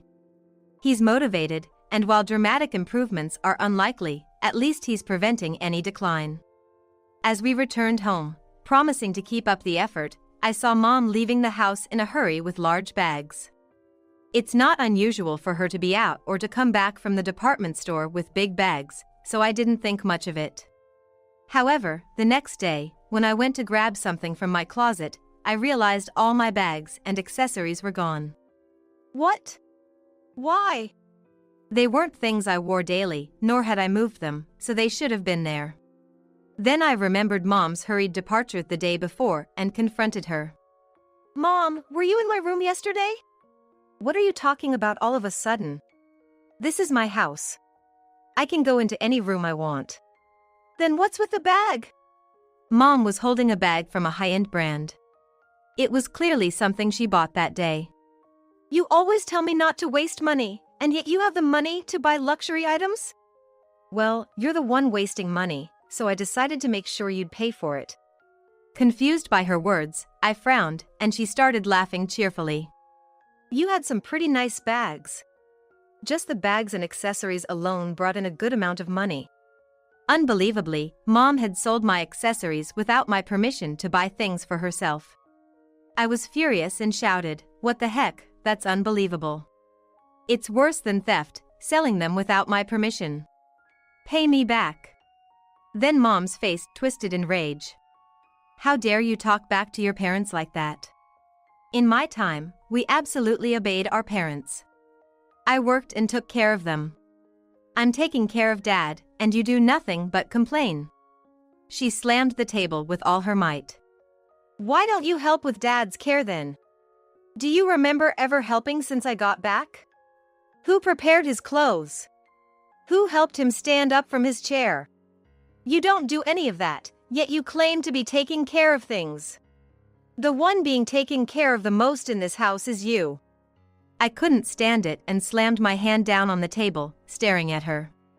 Mom had a rough relationship with Dad's mom. You could say she was pretty much bullied by her mother-in-law. I didn't have much to say about that, but I couldn't stand her claiming she was taking care of Dad. Dad had given up on receiving any real care from Mom a long time ago. Still, he tried to engage in small talk, bringing up TV shows or stories from friends he heard during physiotherapy. But as soon as Dad started talking, Mom would just disappear from the room. I wondered how she could claim to be taking care of him with such confidence without actually doing anything. While I was lost in thought, Mom kept silent. Then, slowly lifting her hands from the table without saying a word, she turned her back to me and walked into the kitchen. Just as I sighed, thinking she was just going to ignore the conversation, Mom came back way sooner than I expected. She was rushing towards me, holding a knife with both hands. Mom? Her face, pointed at me with the knife, was redder than I had ever seen it. Trembling with anger, she shouted louder than I've ever heard before. Get out of this house. You're just a parasite living here for Dad's pension. At that moment, I realized none of my words had ever reached her. To Mom, no matter how much I took care of Dad or how much I worked, I was nothing but a pest. I'll find a new place and move out as soon as I can, I said as I slowly backed away, putting some distance between us. Then, seeing that Mom didn't move, I ran to my room. I thought I wouldn't feel anything being rejected by Mom given our strained relationship, but tears wouldn't stop flowing from my eyes. It wasn't because I was sad. It was out of sheer anger. I immediately started to take action. From that day, I began preparing to move out. I talked to a colleague at work who knew someone in real estate, and they helped me find a new place. Whenever I had free time, I packed my belongings into boxes. Finding a new place didn't take as long as I thought it would. With the help of my colleague, I got everything ready and then talked to Dad. Dad, can we talk for a sec? What's up? I told Dad everything about how Mom had been treating me. That's awful. I had a feeling about Mom's attitude, but, given my situation, felt it wasn't my place to say anything. I'm sorry. Dad, it's not your fault. Actually, I've been thinking. When I was well, she pretty much dumped all the housework on me, like I was some sort of maid. And she always asked for money. I was struggling, too. Dad continued. Even now, when I need care, it's only you who looks after me. She never even tries to help you out. I'm truly disappointed in her attitude. That's why, actually, I'm considering getting a divorce. That's tough, Dad. You've been going through a lot too. Nah, compared to what you've been dealing with, my issues are nothing. Thanks a lot. I'm grateful to you too. I was really happy to be able to come back home and spend time with you, Dad. It was a feeling from the bottom of my heart. I want to be with Dad. From now on. Dad, I have something to ask. Having understood Dad's feelings towards Mom, I had a plan in mind. I shared it with him. A few days later, we decided we'd move out while Mom was away. Every Wednesday, she'd head out in the morning to her yoga class, catch lunch with friends, and wouldn't be back until after 3 p.m. We made sure to schedule the movers for Wednesday morning when we knew for sure Mom wouldn't be around. They loaded up the truck with our stuff. As I sat in the rented car, feeling a bit sad that this was the last of this house. I wasn't alone. Dad was with me. We both wanted to get away from Mom, so we decided to move out and live just the two of us. In the car, Dad said, Hannah, are you sure this was the right decision? This could have been a good opportunity for you to be freed from taking care of me. Don't say that, Dad. I want to live with you. That's my greatest happiness. Let's keep going, just the two of us. Thank you. By the afternoon, we had finished moving and were eating sandwiches we bought for lunch in our new place. Sorry, we didn't have time for anything else today. It's nostalgic. I used to eat these a lot before you came back home. I never had time to cook because of work. Your mom always complained, though. Dad laughed at that memory. The sandwiches tasted especially good as we chatted about such simple things. While taking a break from unpacking, the phone rang. It was Mom. I answered it and put it on speaker so Dad could hear. Yes? Why are you both suddenly gone? You could tell from the phone she was freaking out. Why are not only yours, but also Dad's things gone? Dad and I decided to move out together, especially since you told me to leave. Is there a problem? You won't have to worry about caregiving or living expenses anymore. What about my life? I was relying on Dad's pension and retirement savings. Where are you now? Why don't you take care of yourself? We're at our new place now. Won't say where, but we bought a condo in a high-rise. What? High-rise condos are for rich people. Don't joke with me, you can't afford that. Mom clearly didn't believe it, but it was true. We moved to a high-rise condo close to the hospital where Dad goes for his treatments. I've told you many times, I'm still working. You used to mock it as just pocket money from a side job, but our company is quite big, and I've been there long enough to be trusted with significant responsibilities. You might not remember, but the $6,000 I've been depositing into the account each month since coming back was from me. What? I thought that was Dad's pension. The account balance was from his retirement savings, right? Dad's salary was never that high, right? The retirement savings were gone the month after he received them. I saw the credit card statements. It was all spent on designer bags by you, wasn't it? That's why I've been supporting the household. I didn't know. Nobody told me that. Realizing further explanation was pointless, I continued. It's not that you weren't told, you just didn't want to listen. I've told you many times. Also, I heard from Dad. Despite him always being at home during his working years, you'd go out with friends every day. You managed the finances poorly, spending wildly, and then complained everywhere that he was too controlling. And now you're only worried about money? Hannah, knowing this, you deceived me. If you have that much money, come back home right now. To Mom, family was just a wallet. She didn't care about Dad's health, only about money. Despite all this, her management of the bank account was sloppy, and she thought it was fine to use the credit card however she wanted without any problems. It's baffling how she managed to get through life thinking like that. Dad, tired of the endless conversation, took over. Even if you won't listen to me, I thought you might listen to Hannah, but I see that's not the case. Thanks for everything so far. I won't interfere with whatever life you choose to lead. Let's get a divorce. Divorce?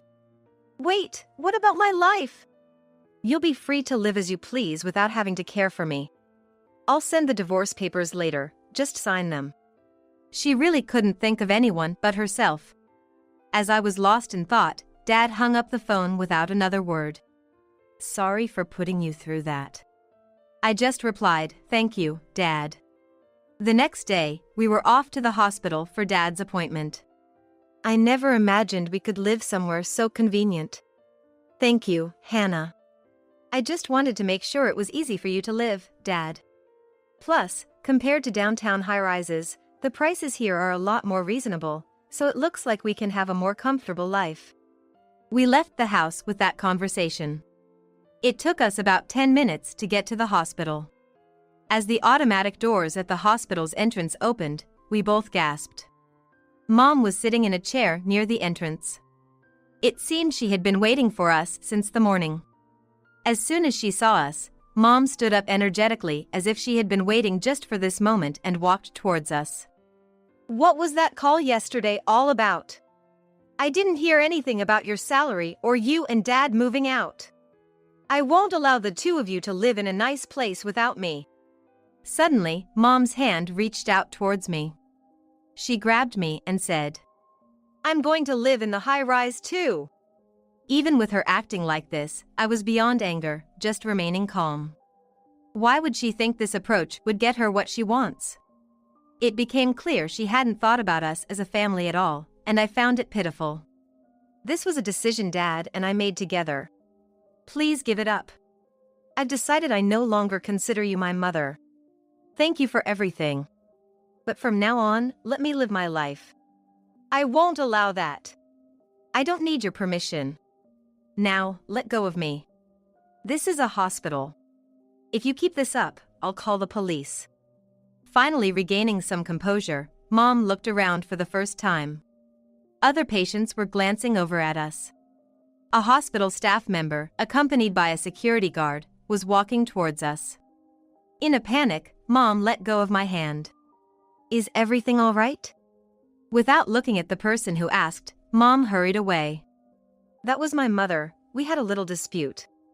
I said as I watched Mom's back disappearing through the hospital entrance. She seemed weaker than usual. For the next few days, Mom appeared to stake out the hospital and search the surroundings for us. But Mom only acted tough towards those she perceived as weaker than herself. After being escorted out by the security guard and yelled at by other patients calling her a suspicious person, she never showed up again. That day was the last time I saw my mother. Afterward, Dad consulted a lawyer to seriously pursue a divorce from Mom. Mom was reluctant about the divorce until the end, fussing and even saying she would demand alimony. But when the lawyer patiently explained that her position did not entitle her to alimony, she realized she couldn't get any. She tried to appeal to the lawyer's sympathy, claiming she couldn't live on her own, but the lawyer coolly referred her to municipal assistance and support centers and proceeded with the formalities. Eventually, a few months after the incident at the hospital, the divorce was finalized. Dad decided to sell our family home since he wouldn't be using it anymore. Mom was strongly against losing the house at the first time, but at the moment she learned she'd get money from the sale even after the divorce, she changed her attitude quickly. She wholeheartedly agreed, a sight so foreign it was hard to believe she was my mother. Dad and I sighed together, remarking on her greed until the very end. After selling the home, Dad and I have been enjoying a peaceful life. I kept busy with work, household chores, and caregiving, but the care services available in our new area are far more comprehensive than where our old home was, allowing me to hire a daytime helper and go into the office more frequently. Dad's condition has gradually worsened with age. And we've been troubled over the doctor's suggestion that he consider moving into a facility. Just when I was getting used to our new routine, I received a call from an unknown number. Thinking it was work-related, I answered only to hear Mom's voice. Hannah, I've almost run out of savings. Just a few months after receiving the money from the house sale, her savings were nearly depleted. So, give me some money, even a little. Think of it as your last act of filial piety. I have no money left to give you. Dad and I are living happily together. Please don't disturb us anymore. How dare you call me a disturber? To your own mother. After everything I've done for you, giving me some money should be nothing for you, Hannah. Why do you think you're working at a good company? Pay back your mother properly. Don't contact me again. Exhausted from arguing, I hung up. Later, I blocked her number, but she kept changing her number to call back. It seems she hadn't realized at first that I was blocking her, but then learned she could reach me by using different phones. Despite continuously blocking the new numbers, the cycle didn't stop. That continued until I changed my number, finally putting an end to her calls. Later, through a mutual acquaintance, Dad heard about Mom's situation. After her savings ran out, she lived in a rundown apartment on the outskirts and managed to get by with part-time jobs, having never worked before. Without any money for hobbies, she was just barely making ends meet on her own. Maybe she's finally learning to live like a person, Dad said. Perhaps I spoiled her too much. I whispered agreement and asked Dad, "Are you happy now?" Smiling at me, he said, "Of course, I am. Thank you, Hannah. I appreciate everything you've